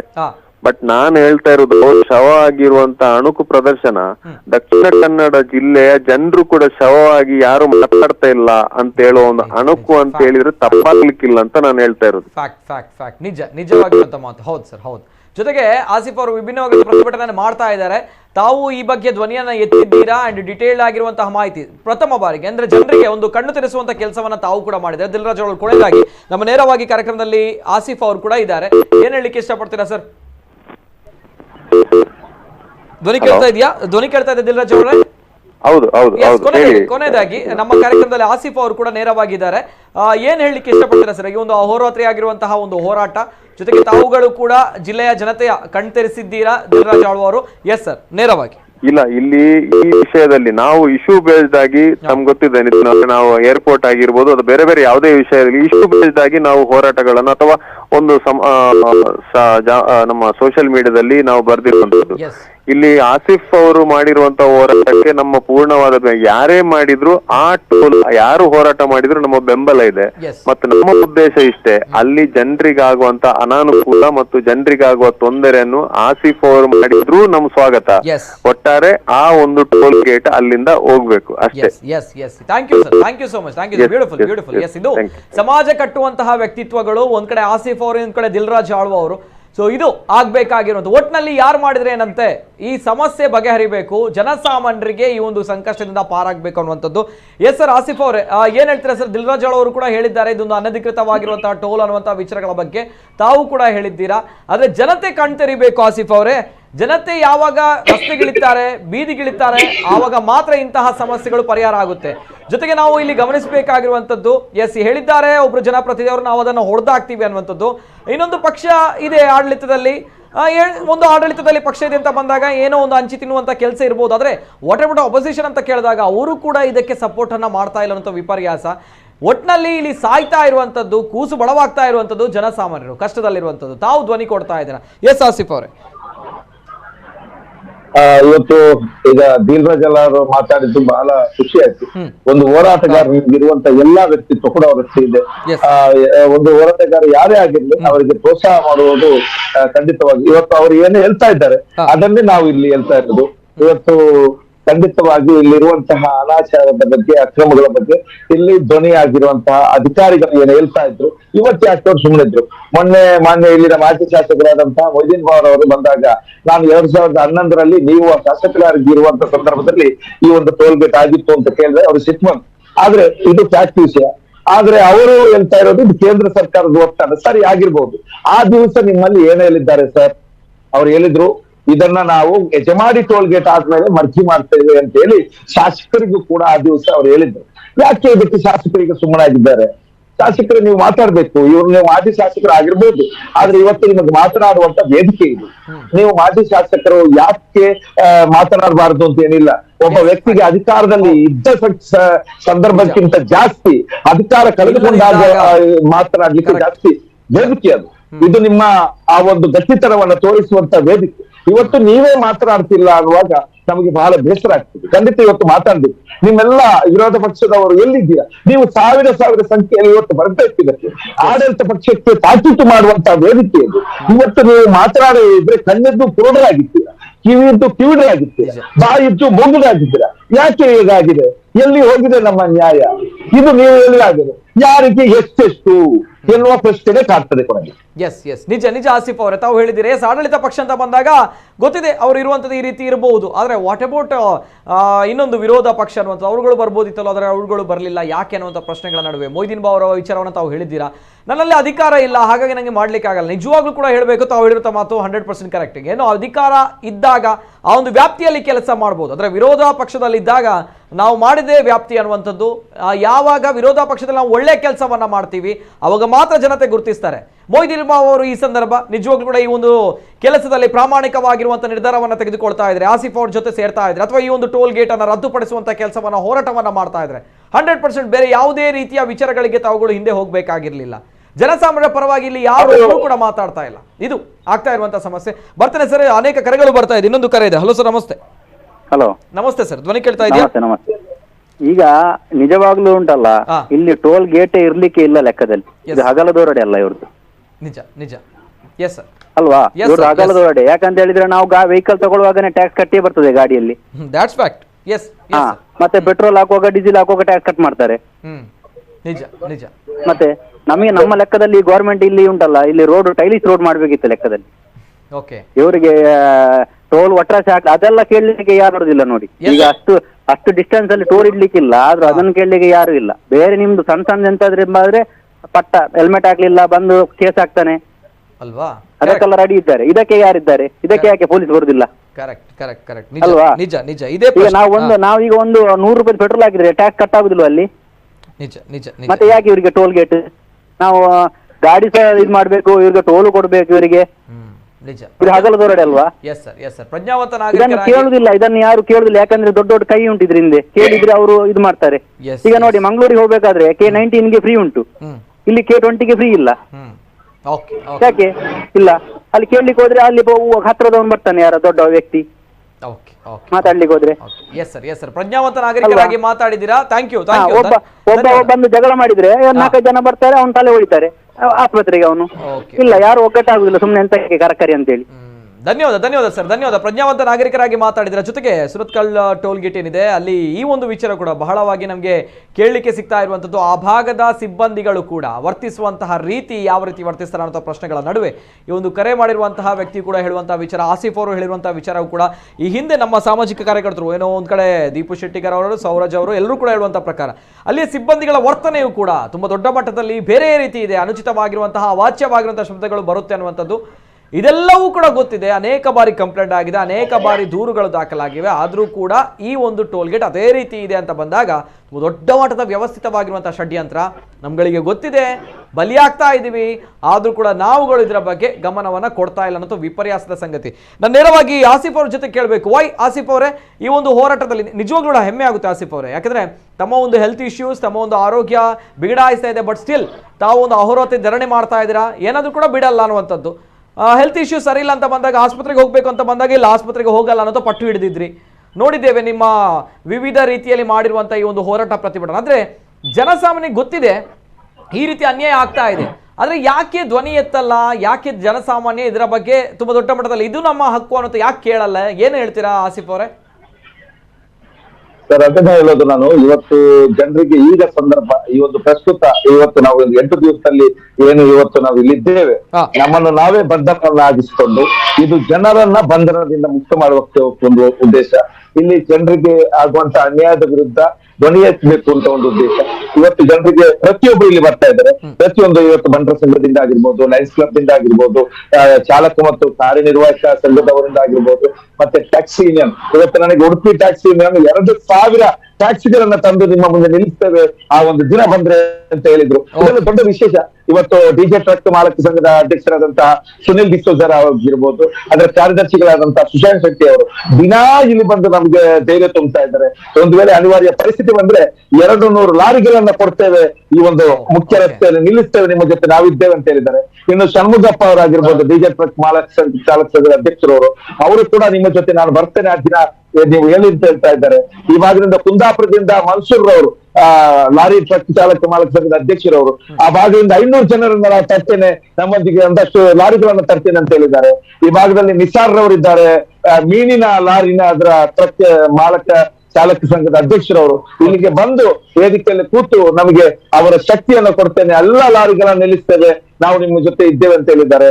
ಮತ್ತೆ ಉಡುಪಿ ಜಿಲ್ಲೆಯ 3 ಬಸ್ ಮಾಲಕ ಚಾಲಕ ಸಂಘದ ಅಧ್ಯಕ್ಷರುಗಳಾಗಿದ್ದಾರೆ ಜಯರಾಜ್ ಬಲ್ಲಾಳ್ ರವರು, ಮತ್ತೆ ಅವರು ಕೆನರಾ ಬಸ್ಸಿನ ಮಾಲಕ ಚಾಲಕ ಸಂಘದ ಅಧ್ಯಕ್ಷರು, ಮತ್ತೆ ರಾಘವೇಂದ್ರ ಭಟ್ರು ಕರಾವಳಿ ಬಸ್ ಚಾಲಕ ಮಾಲಕ ಸಂಘದ ಅಧ್ಯಕ್ಷರು, ಏನು ಸಂದೀಪ್ ಸುವರ್ಣರವರು ಸಿಟಿ ಬಸ್ ಮಾಲಕ ಚಾಲಕ ಇದು ಬಂದು ಸ್ವತಃ ನಮಗೆ ಭರವಸೆಯನ್ನು ಕೊಟ್ಟಿದ್ದಾರೆ, ಮತ್ತೆ ಬೆಂಬಲವನ್ನು ಸೂಚಿಸಿದ್ದಾರೆ.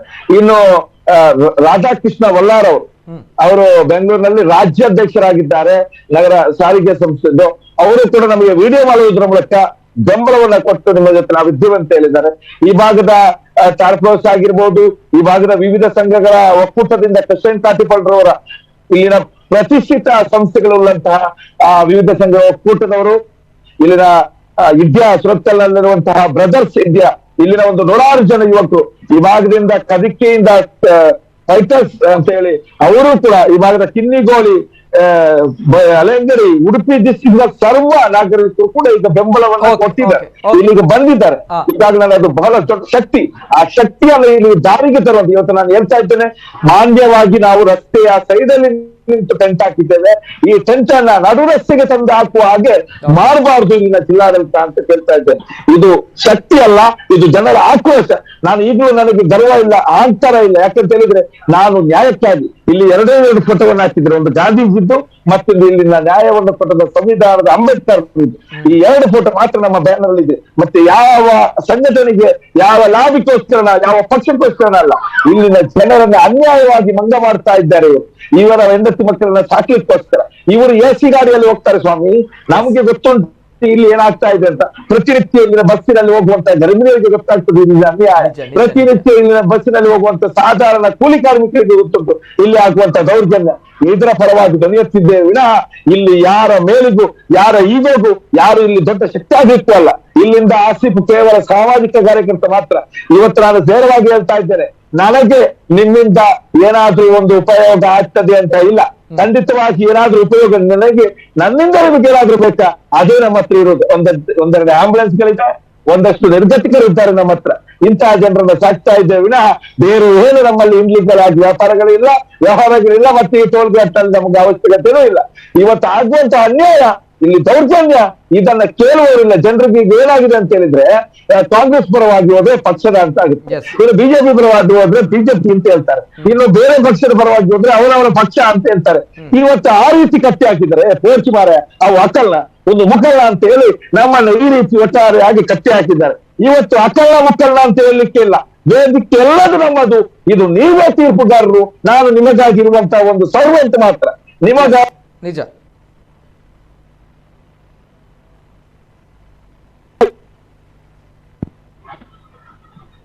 ಎಸ್ ಸರ್ ಕೇಳ್ತಾ ಇದ್ದಲ್ಲ ಸರ್?